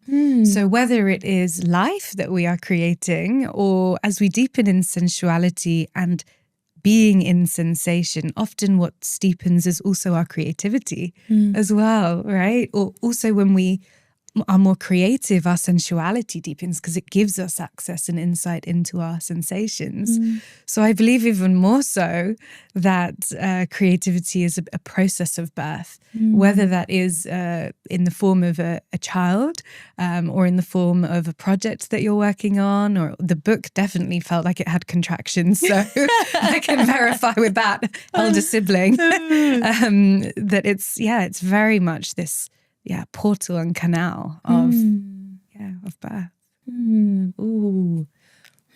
And is that the sacral chakra? So the Hindu word is? Svadhisthana. Svadhisthana. Okay. You recognize istan, so you'll notice like at the end of countries there's istan, like Pakistan.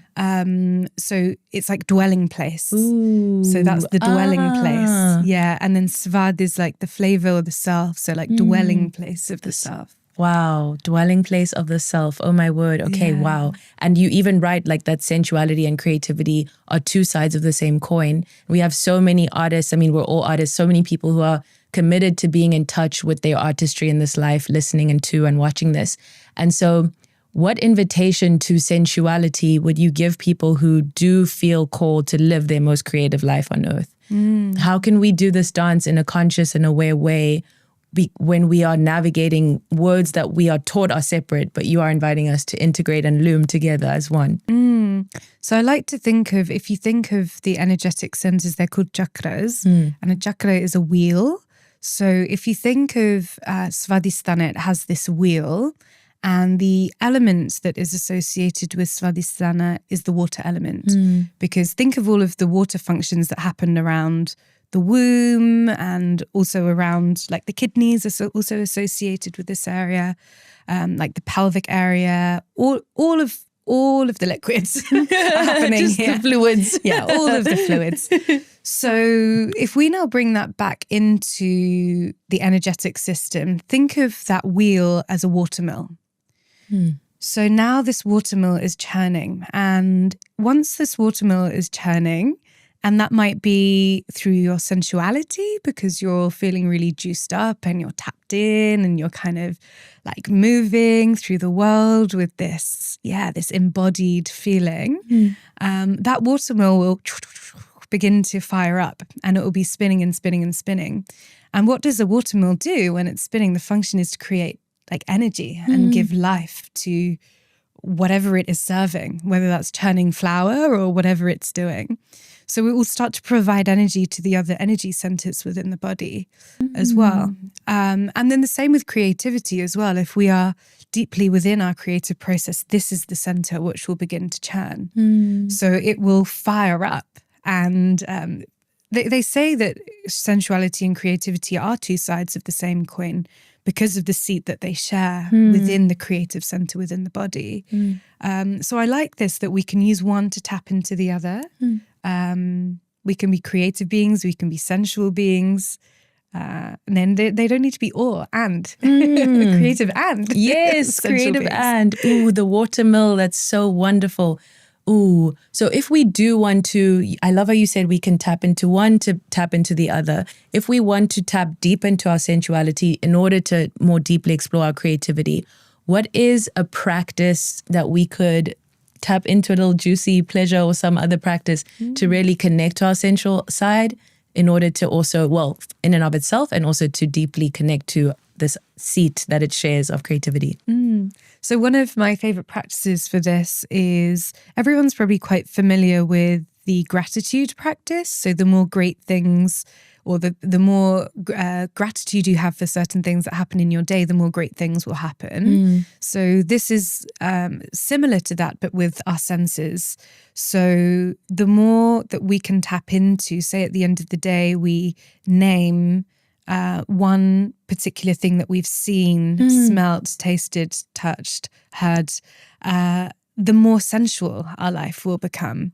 And like these stems of the five senses are often the stems through which inspiration can come as well. We start to see and notice the world in a different way, right? It's like having this kind of zoom in that actually we start to take note of things we may have otherwise passed.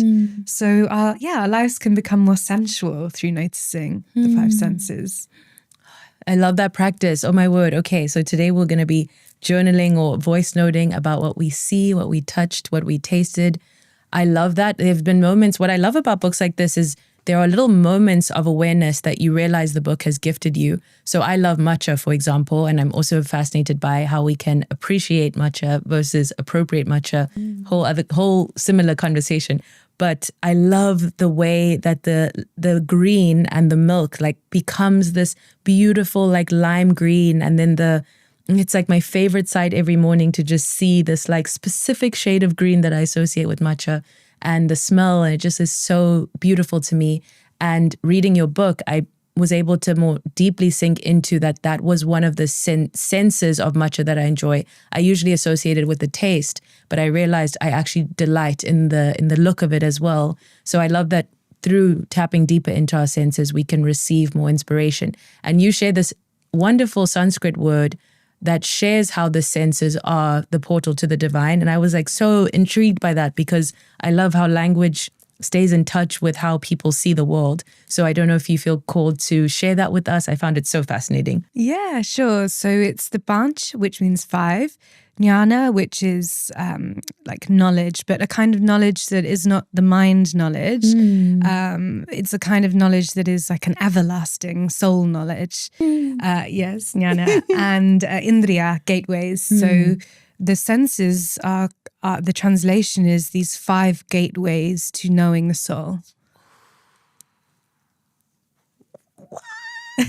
Oh my word, that just did something to me. That was amazing. Thank you. Okay, please continue. Because Ayanda, when you are in that ritual of your morning and you're witnessing that limey green washing into your drink, and then you pull it to your mouth and you taste it, for that moment, if you're there in that witnessing presence, who is the one witnessing the lime green? Who is the one tasting?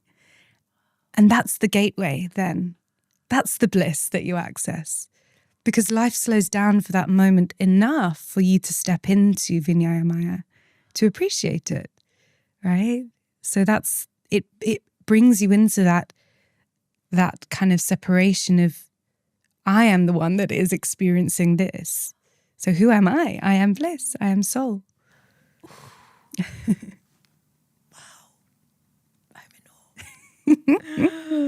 So it's a soulful moment you're having every morning. It's a soulful moment. Oh my word. Wow. Oh my goodness. Thank you for taking us there and linking it to the matcha. And who is the one experiencing it? I am. Oh my word. That is so gorgeous. And that ties so wonderfully to this incredible, first of all, on the level of a language lover, I just love that in the School of Sensual Arts, you have this divine phrase or invitation, come for the pleasure, stay for the soul. But then also as a fellow mother of a business, I'm just like, that is incredible copy. That's incredible. I'm obsessed. That's the best. And like, come for the pleasure. I'm like, oh, that has so many meanings. And then stay for this. I'm just obsessed. So I love that. That is just incredible. Seeing that on your beautiful website, please do visit it. It's such a, when someone is in touch with their sensuality, they also birth things that are so beautiful to be in and to be in the presence of. And so I love that when we're in touch with the central part of us, we then gift that through us. So I feel always like in your website and all these things, I'm like, your team, I'm just like, oh, this is amazing. I could just live here. So I'd love to tap into what you just shared about the matcha and the soul. What do you see as the connection between sensuality and soul? So sensuality is that gateway, right? And it's the sensuality that is the portal through which we experience Shakti, because the senses are that part within ourselves, within our minds, within our brains, that make us aware of the material realm that we are living in. Without the senses, we wouldn't see or smell or taste or touch. We would be Shiva. We would just be consciousness floating in who knows where. So it's the senses that allow us to kind of tag ourselves into the material world that we are in. And then it's the material world Shakti that then can then reflect back to us. Who is the one that is experiencing this Shakti, right? So if you think of those two as lovers, right? Every time you become aware of the senses, like you invite those lovers to meet again.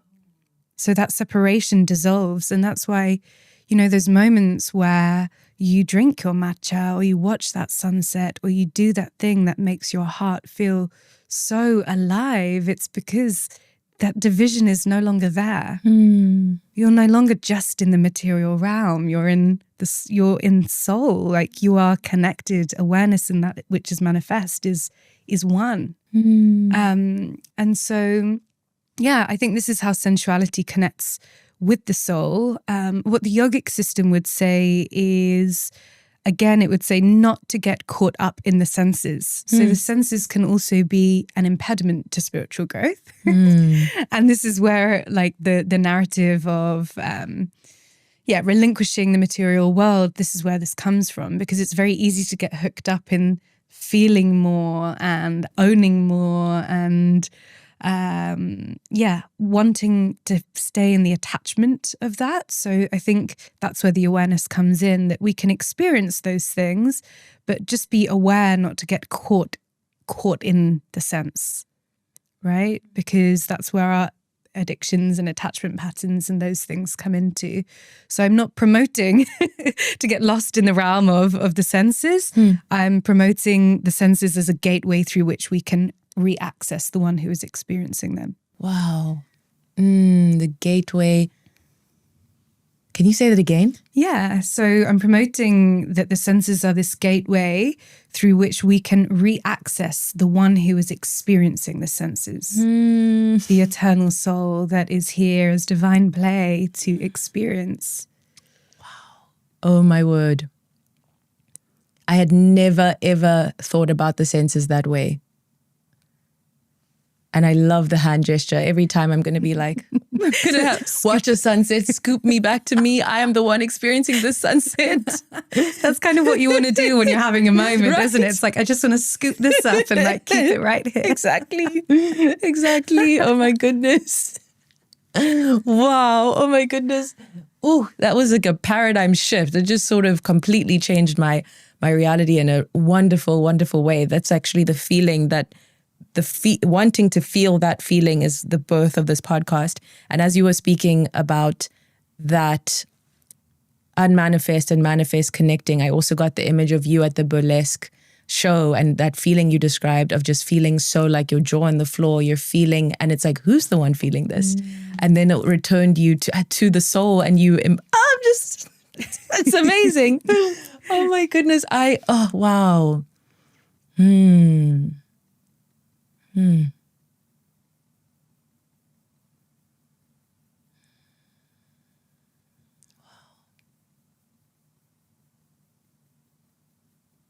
Come for the pleasure, stay for the soul.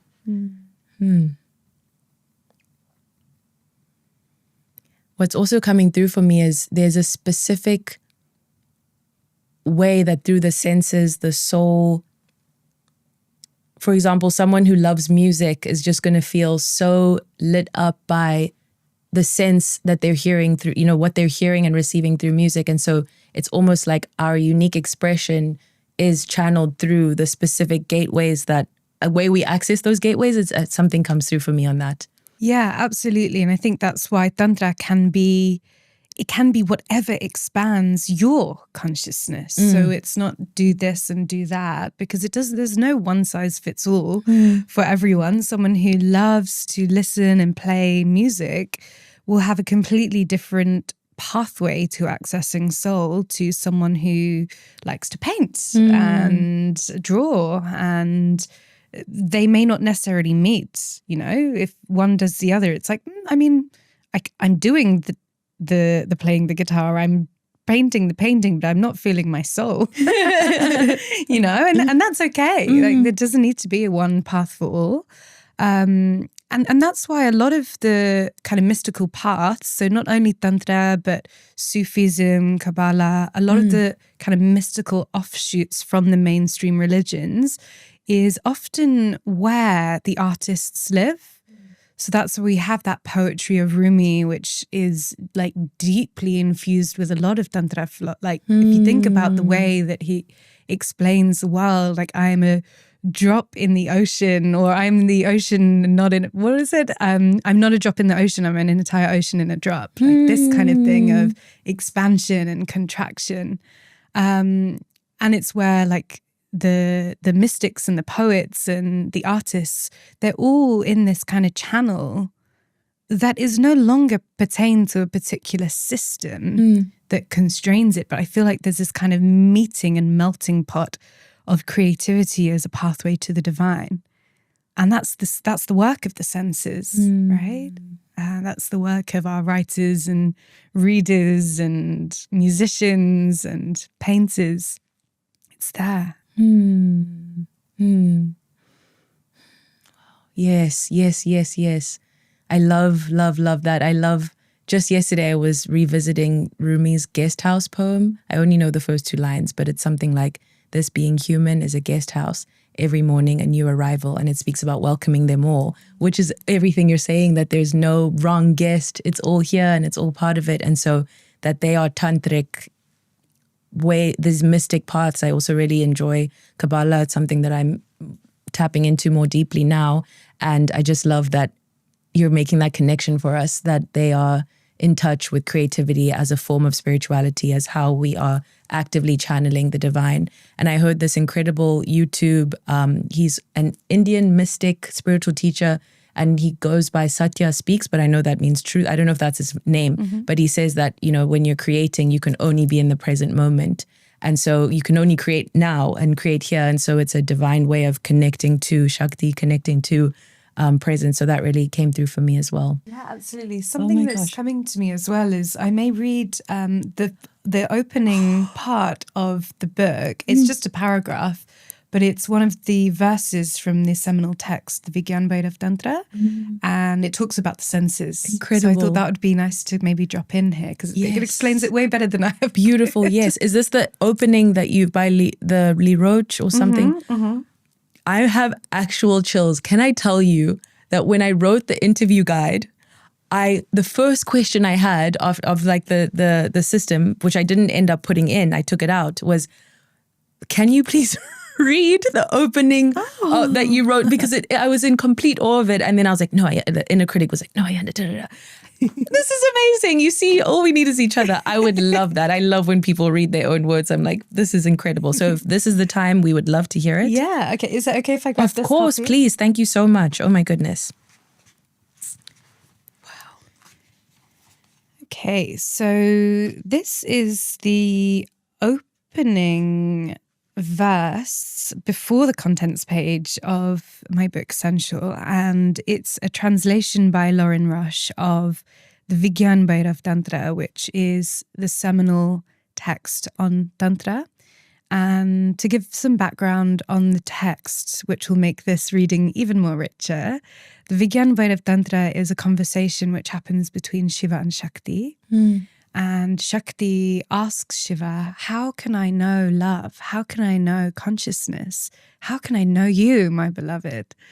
And instead of Shiva saying, because he's Adi Yogi, he created the yogic and the tantric systems, instead of him saying, this is what love is, this is what consciousness is, he gives her 112 meditations and he says, my love, go find out for yourself, right? And so this is one of the 112 verses or meditations which is given from Shiva to Shakti. And this text forms the foundation for most of the modern day practices that we see in the world of yoga, tantra, well-being. So here it is. So this is Yukti 33. And it says, every perception is an invitation into revelation. Hearing, seeing, smelling, tasting, and touching. Ways of knowing creation, transmissions of electric realization. The deepest reality is always right here, encircled by splendor in the center of the sphere. Meditate, where the body thrills to currents of intimate communion. Follow your senses to the end and beyond, into the heart of space.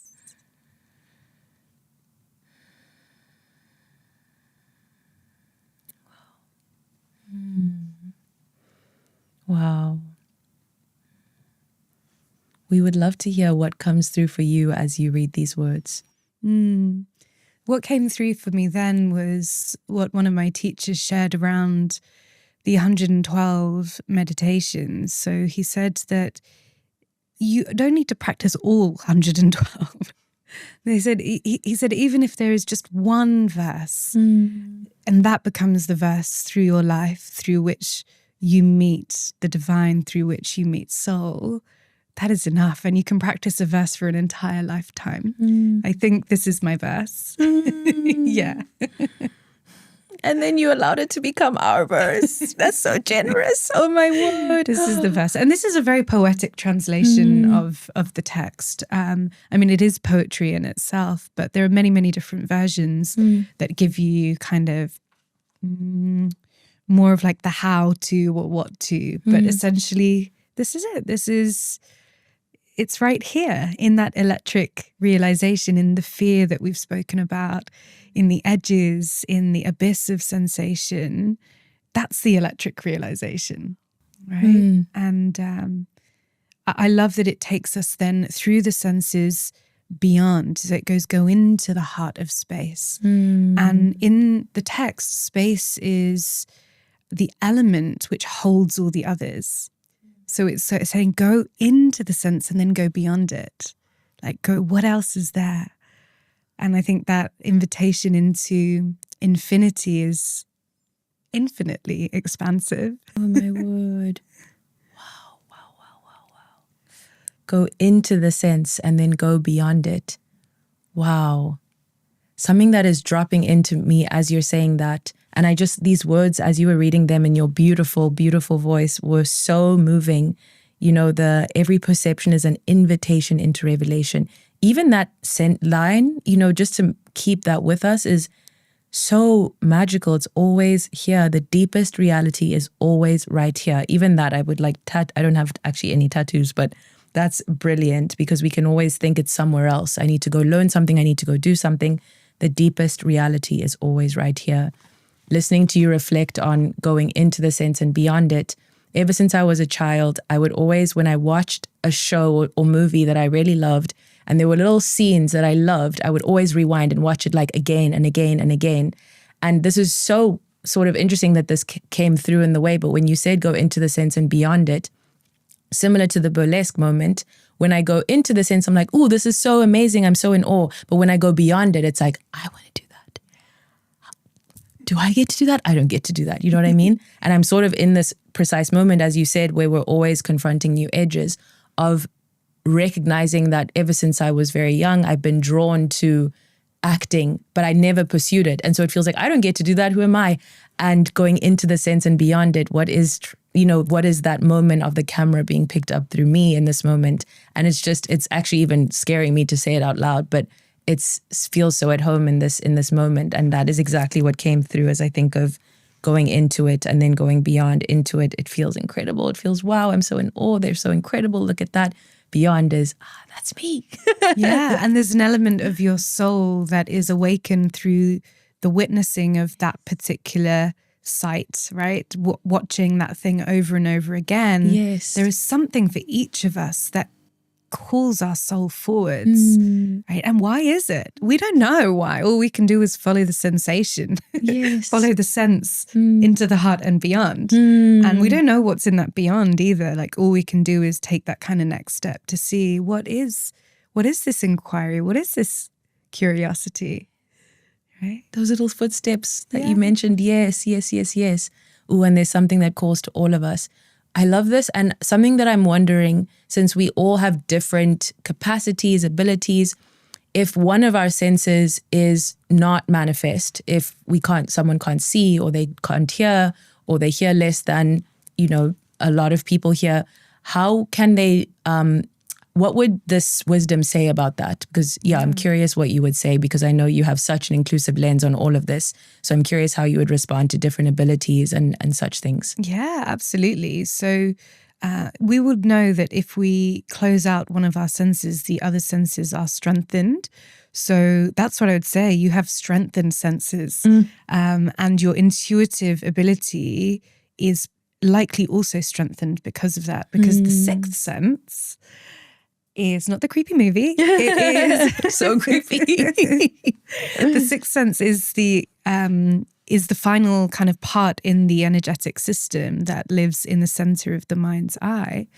So if we are dissolved in one of the senses, actually the other ones will fire up. Those water mills will churn and churn and churn to strengthen and provide the intuitive sense, the information that it needs. And often what it will see is that which is beyond the physical realm, right? And it will be deeply, deeply connected. So there is great reverence for that, the absence of a sense, and living and working and walking in a world where you may not have access to one particular sense may give you the strength of deepened intuition and the others. It's such a divine way of sharing that with us and heightening the other senses, which we often hear, and then heightening that sense of intuition, which is so wonderful that you share that. And I think that's going to help and serve so many people. And I just love how you're always thinking about how this can be for all of us, because it is. A topic I would love to move to, which is very alive in the collective consciousness and culture right now, and I'm also curious to get your reflections on that, is manifestation. Because you also share how sensuality can be a path to manifesting, and you share this beautiful tidbit or story about your own experience manifesting your dream partner and the life that you're living and the career that you have, leaving your legal career to live this creative and artistic path and giving birth to all these incredible possibilities and forms of art. And so I'm so curious, question being, what is the connection between sensuality and manifestation?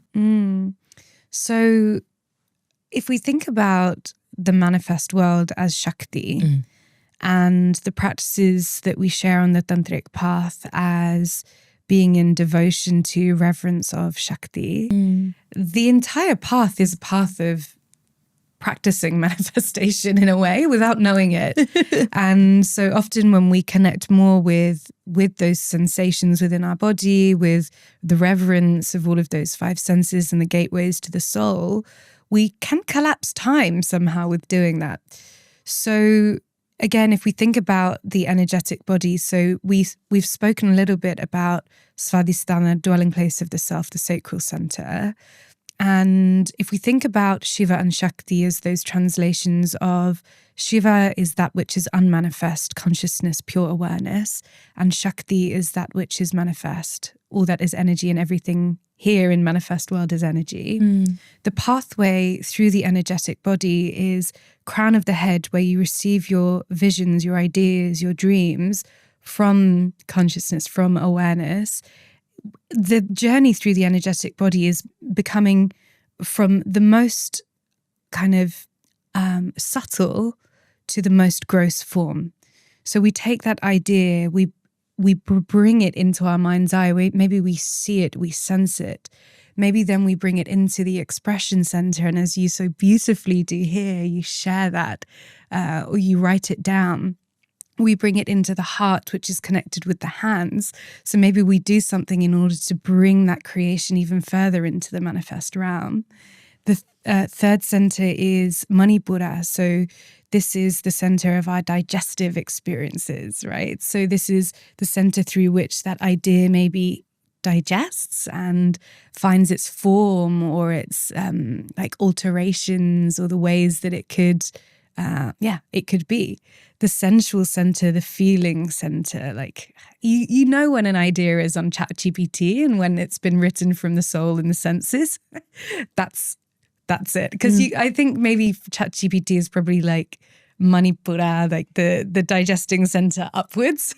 You've got the idea, you've typed it in and then it's out there. But when the sensuality comes into it, that's where the feeling, the source, the soul comes in. And then the last part is Muladhara. Muladhara is made up of the earth element. So it's the manifest of all of those different chakra points now birthing into manifest form. And Shakti lives in the pelvic bowl. So if you think this idea of, okay, Shiva and Shakti, I'm constantly connecting to pure and infinite awareness and that which is manifest, you become an incredible channel for manifestation when you work with these centers. And often that's what we're doing in the Tantra yoga practice. We are strengthening our capacity to see and clear these different centers. Oh my goodness. Listening to you say that and express it and move us through, that was such a delight and gift. I know I keep saying, I'm so happy you have a YouTube channel because, oh my word, may all the fears and blocks clear from you so that you can, because listening to you speak is like an absolute dream. It's amazing. I think we can all feel that. We're like, oh my goodness, you are just an incredible, incredible speaker and teacher. And I'm just learning so much. I feel so enjoy. So I love this moving through, and I love what you said about from the most subtle forms to the most gross forms, and that all of this has been the Shakti and Shiva and this conversation about making or allowing the unmanifest to become manifest. You work with so many people who are trying to do that, who have brilliant, incredible ideas, and then, as you said, are being blocked by shame, by perfectionism. So what is the greatest invitation that you give to your students in this process of channeling through something and allowing it to be born? So we need to go into the body as this kind of laboratory and understand in this laboratory, where is that idea that is coming through? Where is it getting stopped or stuck? So we might be able to identify that with the point through which you feel like you can't go any further. And each of the different centers has its own kind of emotional landscape. So let's say, for example, you've got the idea, but actually like sharing it, the expression of it it's just not coming through. Or maybe it's coming through to you, it's going down, and you've got the confidence, which is the seat of self-worth, Manipura, but it's not really, when it comes out, it doesn't feel like it has your true essence in it. Or let's say, okay, it's coming down, you're making the thing, but you're making it, and Manipura is that seat of self-worth associated with a sense of sight, interestingly. But now you're scared about actually showing it to the world. So you might make the art or create the video, but the point of clicking publish or putting it online or inviting people to be a witness of it is the struggle. So usually from those points, you can kind of identify where there may be a particular blockage, or you could go from the route of identifying it through the physical manifestations. So sometimes where we have kind of recurring physical manifestations would support us in going to where the blockages are, right? Because it might be in one of those 3 layers. So then we would do particular practices that would help to clear and unlock and unblock imagine the body like a pipe that's coming, like bringing these ideas forth into the world. We need to clear that part of the pipe that's clogged. And this is practice. We have to revisit this again and again and again and again. So you'll have a personal practice that then you work with. And I know, like, there was a writer that I was working with who said, I can't sit down to write because I've got so much stuff that I need to do, and like practical things of being human, laundry and things that we all have to do. And that, when we looked at that, we looked at where that was coming from, and we looked at kind of where that feeling of I need to do this in order to do that was coming from. And we realized that this is actually an unlocking process. So if I did, let's go back to the laundry. If I did this pile of laundry, then I unlock the portal through which I create. So now it's not a block, it's a gateway through which you do it. Whereas before you might think, okay, the writing is on that cliff over there, the laundry is here, and I am here. So I can't do that. Like, I can't do that. It's too far away. And you might never get to that point. Because then another thing will appear in front of you. You know, and there'll always be other things that we can be doing on our path to purpose. So it's kind of identifying what is that personal block, and can it be cleared, or can it be a gateway to do the thing that you want to create? Oh, that resonates so deeply. That's such a paradigm shift again. How does the block become the portal? And I feel like for example, when your throat is blocked, sometimes actually speaking about the fact that your throat is blocked helps you to turn the block into a portal. And I'm curious what practices there's, in these energy centers have you found, either for yourself or your students, have been, I know this is your whole world and work or part of it, have been really profound in helping people, like that example, transform a block into, or allow a block to become a portal in their lives. That was a beautiful example. Yeah. I mean, there's different exercises for the different centers. One that I come back to time and time again is something which all mammals do, but we have forgotten to do. And it's shaking. Yeah, we do a lot of shaking because I think it hits on so many different points. And I think anywhere that there is a calcification in the physical, the energetic and the mental body, shaking is usually, even just for a minute, is enough to kind of destabilize or decalcify the particular pattern that might be like recoding itself time and time again and keeping that idea from coming through. So shaking is really, really powerful portal, even if it just dislodges for a moment enough for you to click publish and then the block comes back up again. It's like, what can we do in those moments where we know, oh, this is going to come up for me, and just having those kind of access points. Another practice that I love is, and again, we do this in every single circle at the School of Sensual Arts, is yin vision. And it's where we look into the eyes of another. So you can do this with something that you're imagining, or you can do this with someone who is physically there, or you could do it with yourself. And first you tune into yang vision, the opposite of yin vision, where you might see for the physical. So we begin tapping into what we see, the way that we might see someone as we walk down the street or in the supermarket, where we see them, but we don't really see them. And then we tune into the heart, like a different frequency, and connect the heart with the eyes, with the sense of sight. So now we're seeing from the body, the heart space. And we now go beyond the physical and we go into the journey that this person may have experienced. Without words, we're witnessing, going into that witnessing presence. And we're witnessing maybe this person has been on a path where there's been difficult moments. We see that through these moments, this person has grown wise. There's embodied wisdom in this person. And we begin to connect with the sensations of deep empathy and compassion in another. And then the part where this really like trips or it clicks is you can then turn that vision and close your eyes and bring it inwards.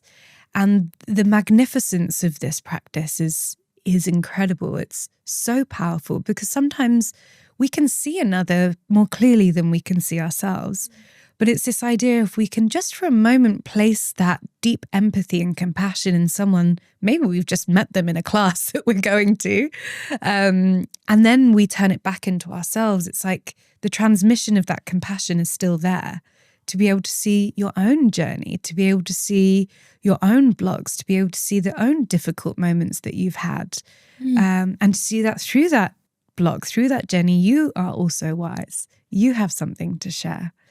So it's really electric practice, that one. Wow. And yeah, that one's very, very helpful for both the self-worth and confidence, but also the intuitive center as well. Wow. Oh my word. So can you walk us through that again? So just for anyone who didn't capture that, that's so beautiful, that shift into the self. That was so stunning. And I'm sure people can visit your circles and join your community to really tap into the wisdom. So we really encourage you to do that. But I just want to make sure that they receive that shift. Yeah, absolutely. So we will sit with a partner opposite us. It doesn't need to be a romantic partner. It can be anyone. You can even do this on the tube. Though in London, people don't often look at back. each other. So I still do it.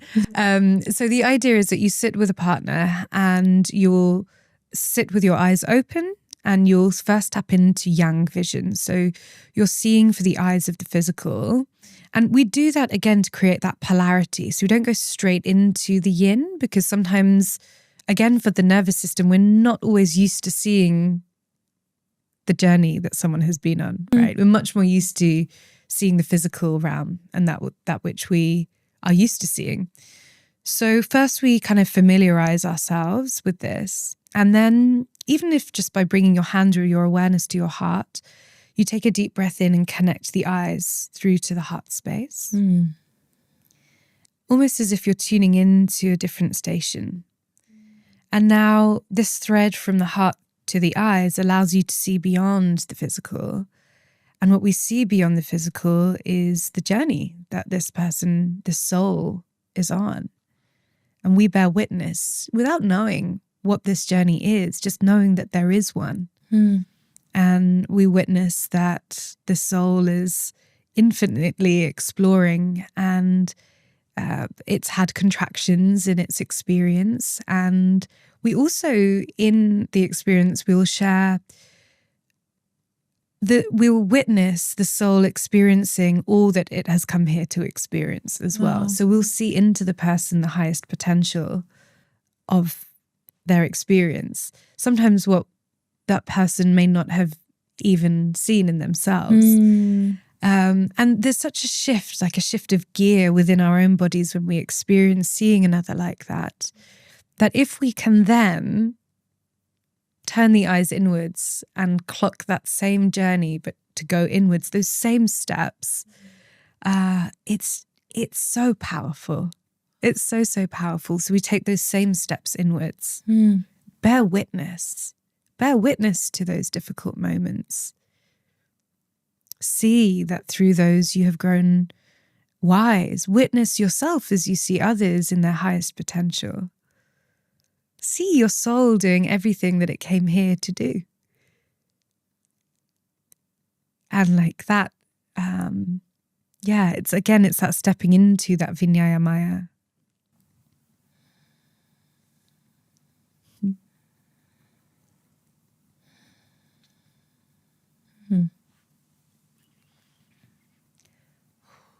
Well, you just guided me into your own practice. I don't know if it was intentional, but thank you. Your eyes guided me. And I literally, it's like I was seeing you.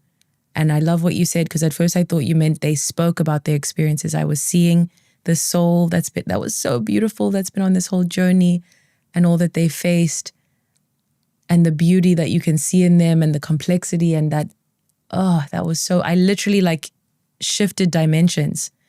So thank you so much. I'm so excited for people to try that, and definitely guided by you, and the facilitation of Sosa will be so magical. And then that looking within, that was honestly a metaphysical experience. That was so wonderful. I guess all of life is a metaphysical experience.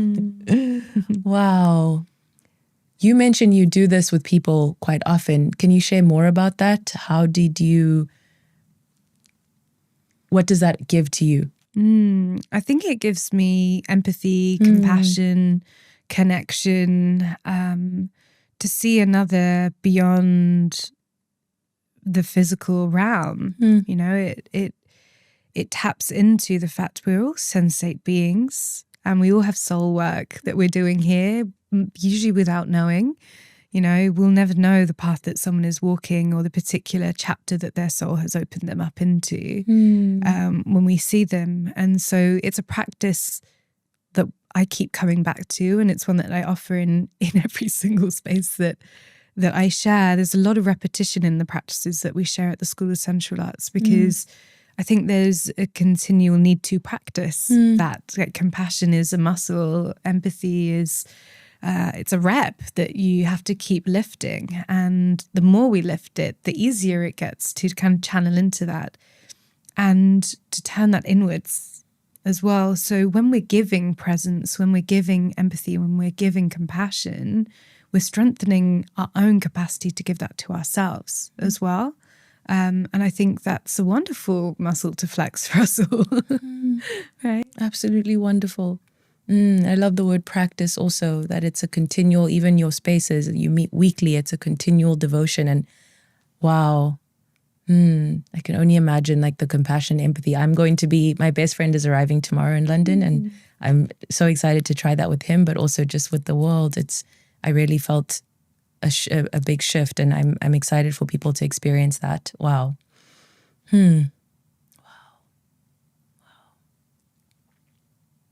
Okay. One of the topics I would love to explore on this idea of the different, actually, wait, no, that's not one of the topics I would like to explore. Wow, just so moved. Oh my word. I think also as you were explaining this glorious moving through you call them the centers, and I know you're very intentional with your language. You mentioned that you love to demystify. Are there anything around the chakras that you think in the collective are asking to be demystified and how the wisdom is moving? Yeah, absolutely. So in the West, we hear of the 7 kind of major chakras, energy centers. In the Tantric system, it says that we have around 114 different chakras. And actually, there could be more, because a chakra is essentially anywhere that there is a conglomeration of your nadis, which are the rivers in your body. Like your veins carry blood, your nadis carry energy. So anywhere that this happens, a chakra can form.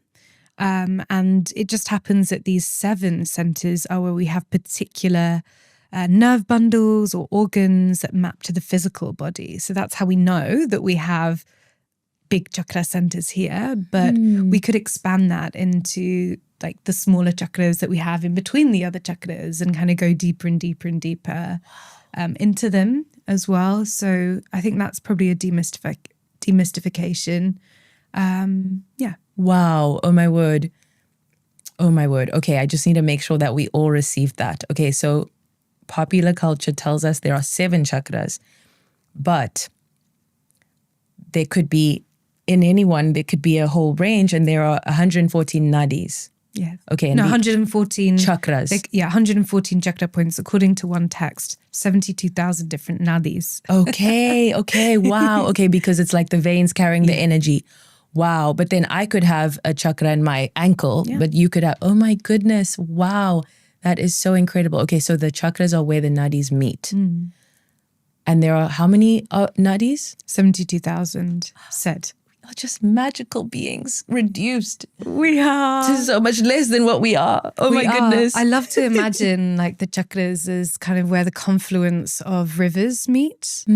So, you know, I met a wonderful woman that I would spontaneously bump into in this one restaurant when I lived in Beijing, and we would somehow always end up on the same table. And she shared with me that where the confluence of rivers meet, one river meets another, one body of water meets another, there is a high charge of energy in that particular body of water. So it's a good place to go and bathe. Like to clear the energetic system. And I think that's a good metaphor for the chakra system as well. It's where those rivers meet, where there's this high voltage that can then begin to churn or create a chakra, which is a wheel. Wow. Yeah. Oh, wow. Okay, oh my word, wow.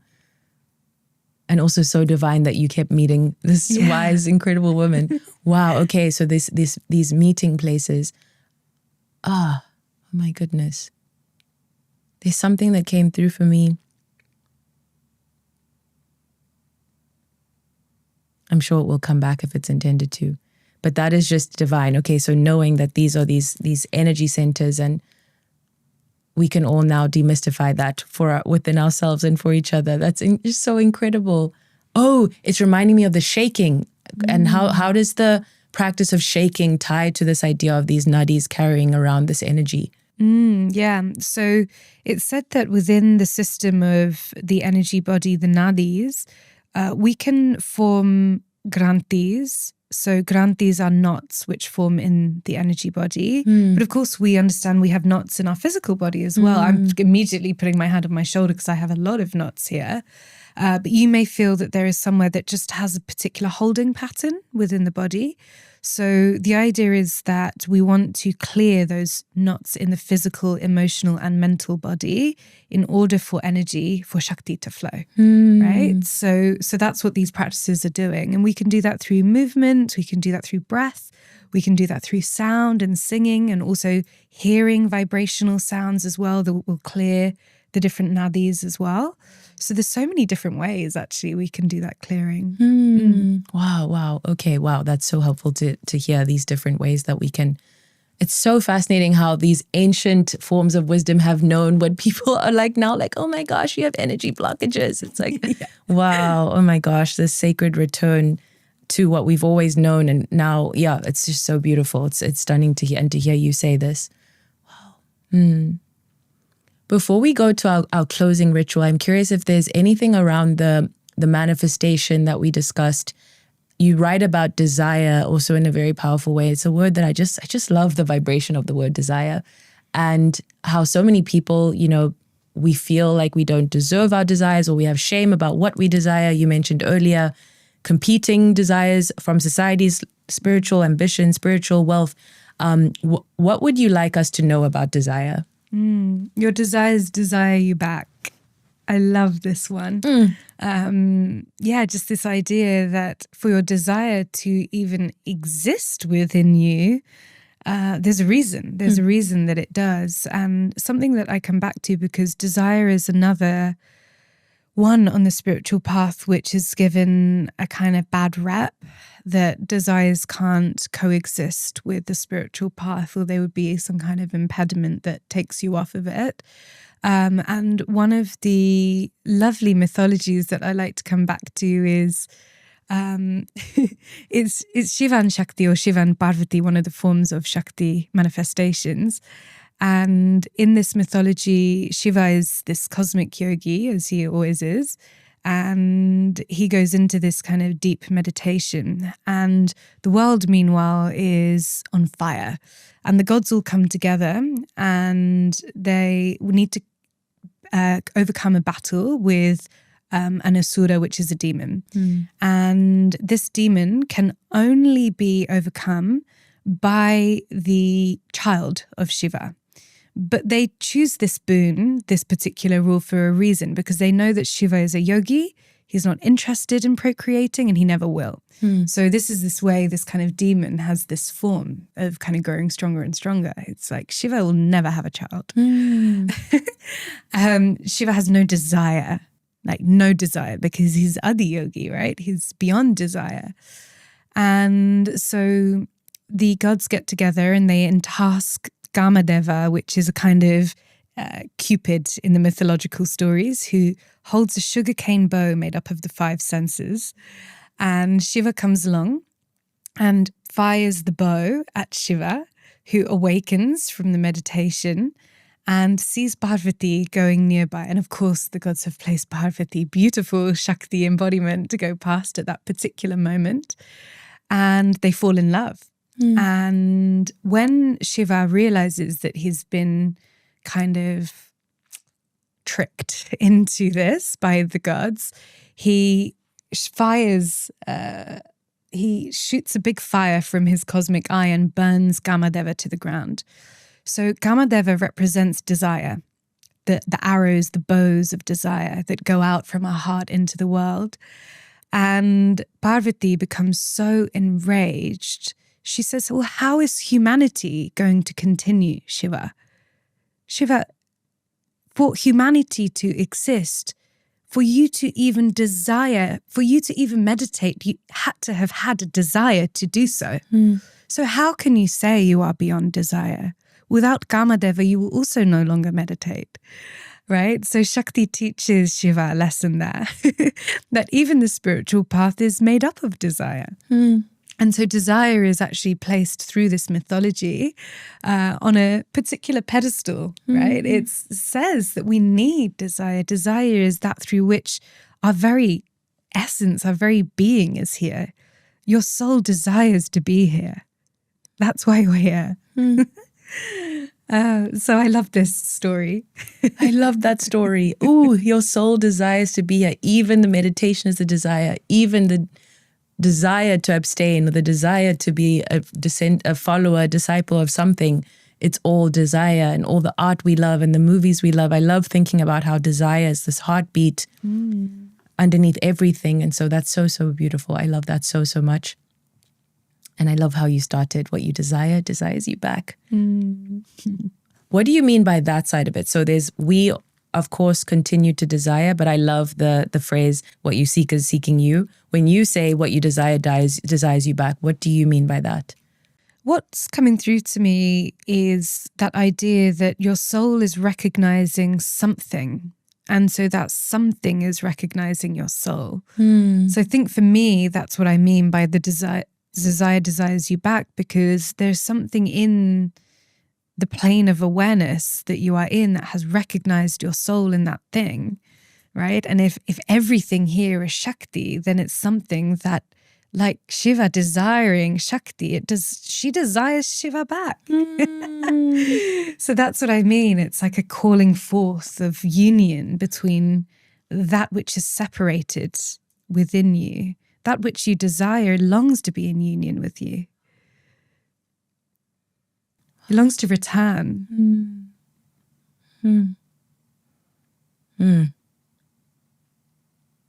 Wow.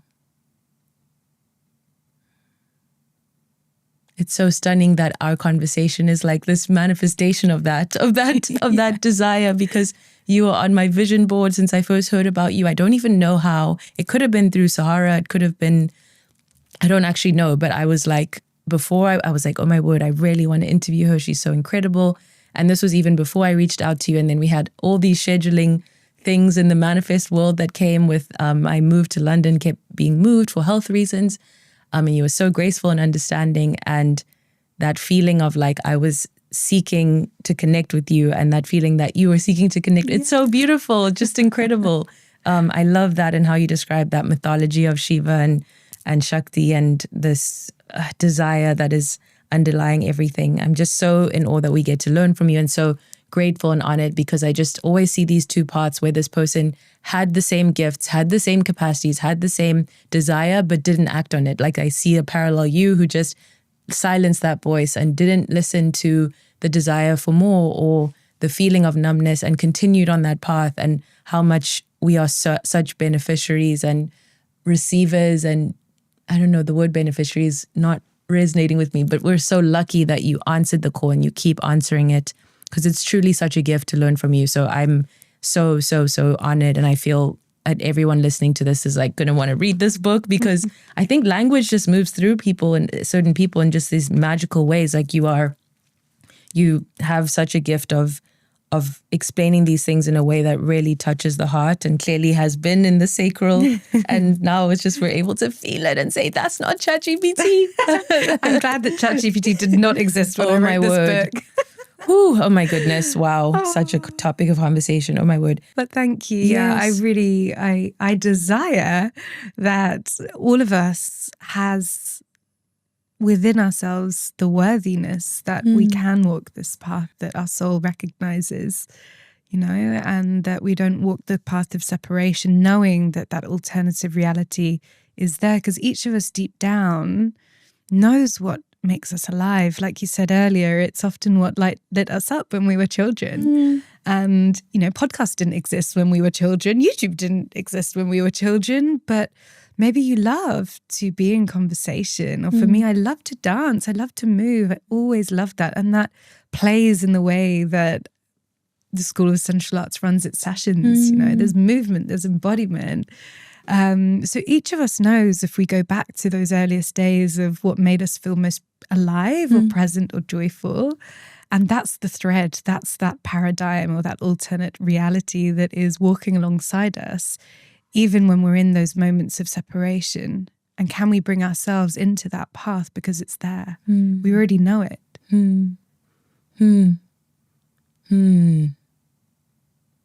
Wow, the thread walking alongside us, that alternate possibility, the other paradigm, that is such an incredible way to think about it. That thread is always there, and it's calling us home to live on that timeline and saying, this is still possible, it's not too late, you're not too this, you're not too that, it's all still here. So I love where you started, where you said, may we all have the worthiness or the faith also to believe that we get to live that possibility in this lifetime. Wow. Henika, before we move to our closing chapter, our closing ritual, is there anything that we didn't get to go into, or that you just feel called to return to, express or share, that we haven't been able to touch today? Just something came through for me in the last share around that string kind of walking alongside of us. And I thought about when a string vibrates, it gives out a call. So that's how we have our beautiful like guitar instruments. And that call that we hear, that desire to do something, is that string vibrating. It's that path vibrating and calling us onto it. So if you hear that call, if that desire comes to you and you're listening to it, like dance towards it. It's calling you there for a reason. It's a summoning. So that really came through for me in that moment when you described it as that thread. And if we can thread that one in to that experience of wholeness, then we're really living that tantric path. The vibrating string. Ooh. Oh, wow. Dance. Reminds me of cry, beloved. Oh, my word. All your calls to us are part of our string. So thank you for being, I feel like we were sent this message to call us home to that. This is our dance, as you manifesting as on our soul's journeys to be a voice of that string. And also through your story, learning what it looks like for someone to listen to and dance towards the string. So thank you for honoring the calling, honoring the call of the music of your soul. It's so inspiring, and the fact that this is possible for all of us, especially if we allow ourselves to just take these tiny steps that you mentioned.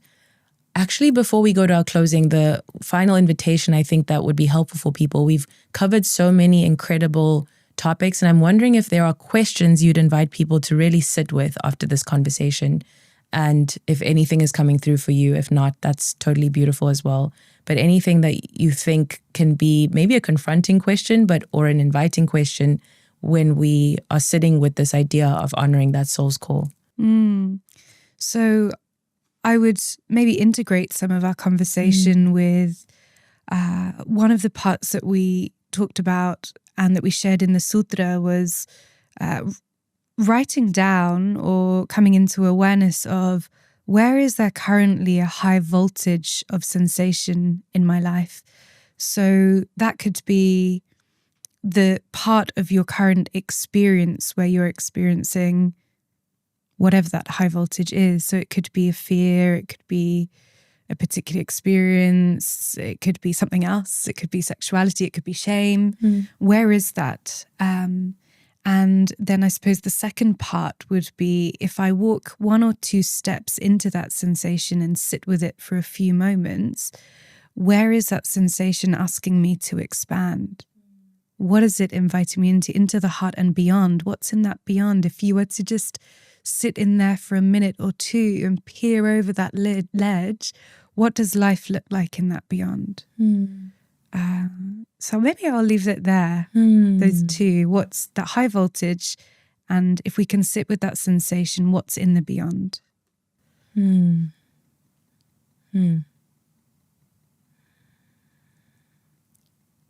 you a few moments to breathe with that question, those two questions, such powerful invitations.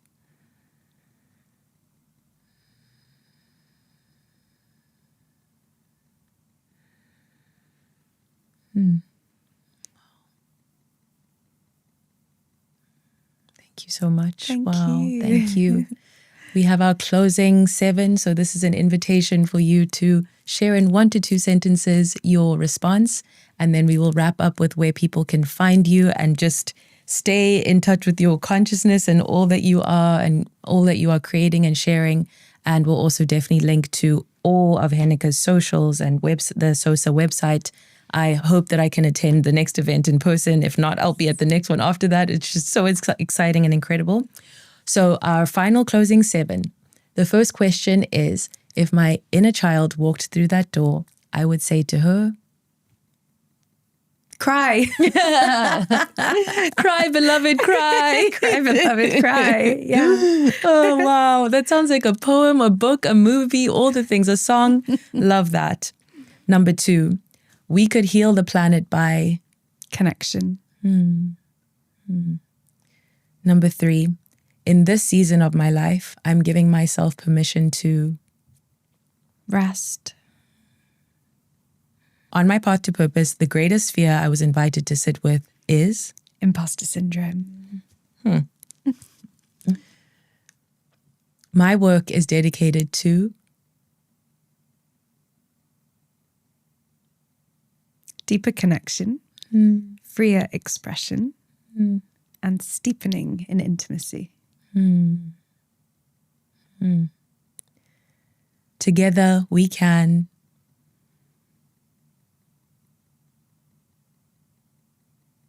create the kind of world that we want to live in. And lastly, if there's one thing that you receive or take away from this conversation, I hope it will be your sensations are your sacred messengers. Listen. May you please say that one more time? Your sensations are your sacred messengers. Listen. What a beautiful place to end. Thank you so much, Henika. May you please share your socials and website once more, just so we can make sure we tap in. Thank you so much for this beautiful conversation. I have loved this podcast and it has invited me to expand in so many ways. So thank you for inviting me here. And you can find me at www.schoolofsensualarts.co.uk. My Instagram is at Henika, HENIKA.x. And we have a subsection for the School of Sensual Arts, Mothers and Lovers, if that interests you. And yeah, on the other socials now, because of this podcast, on YouTube too, Henika. So yeah, hopefully see you across one of those where I continue myth-busting, demystifying Tantra. And yeah, I just look forward to hearing and maybe just also trusting that whichever part of this conversation has landed for you, has awakened the part of you that is already there to be witnessed. So yeah, thank you for inviting me and asking such wonderful questions for us to explore. Thank you so much. Thank you. Thank you so much. You are such a gift. Thank you, thank you, thank you. We are so lucky we get to receive you and witness and learn from you. And this has been such a delight. I know that it's also your grandmother's birthday, or your late grandmother. Yes. Happy birthday to her. She'd be so in awe of you, so proud of you. Thank you. Wow. The beautiful lineages that we all come from. And we're wishing you an incredible birth and a wonderful chapter ahead. May you have all the support and all the sensuality that these next months bring to you. And thank you for being here. Everyone is so lucky that they get to continue walking with you. Thank you so much, everyone, for journeying with us and traveling with us. This has been the Soul Salon podcast. If this has landed for you, resonated with you, we would love if you could share it with a friend, a lover, a partner, a potential partner. And please, may we all go forth and live our most sensual lives. The book is called Sensual, and we are all so lucky that we get to read it. I really absolutely love this book, and it was really something that I was able to slow down with and allow the practices to be welcomed into my life and into my body and into my journey. So I'm so excited that you get to read it. We will link to it below. And thank you so much, everyone. And I will see you on the next soul session. I love you. Bye.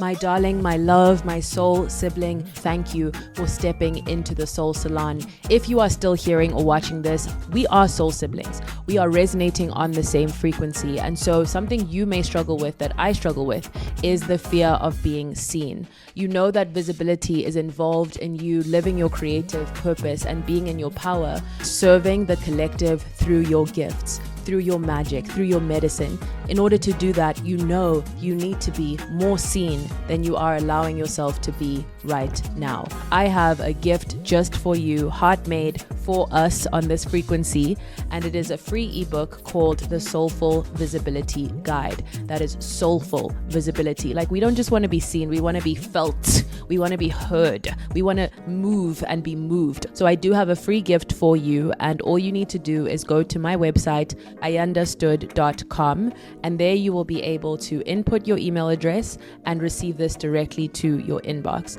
This is such a juicy and delicious guide, and I change the free offering every few months. So, get it while you can. All the links are in the show notes. So thank you so much. I love you, and I will see you on the next soul session. Okay? I love you. Bye.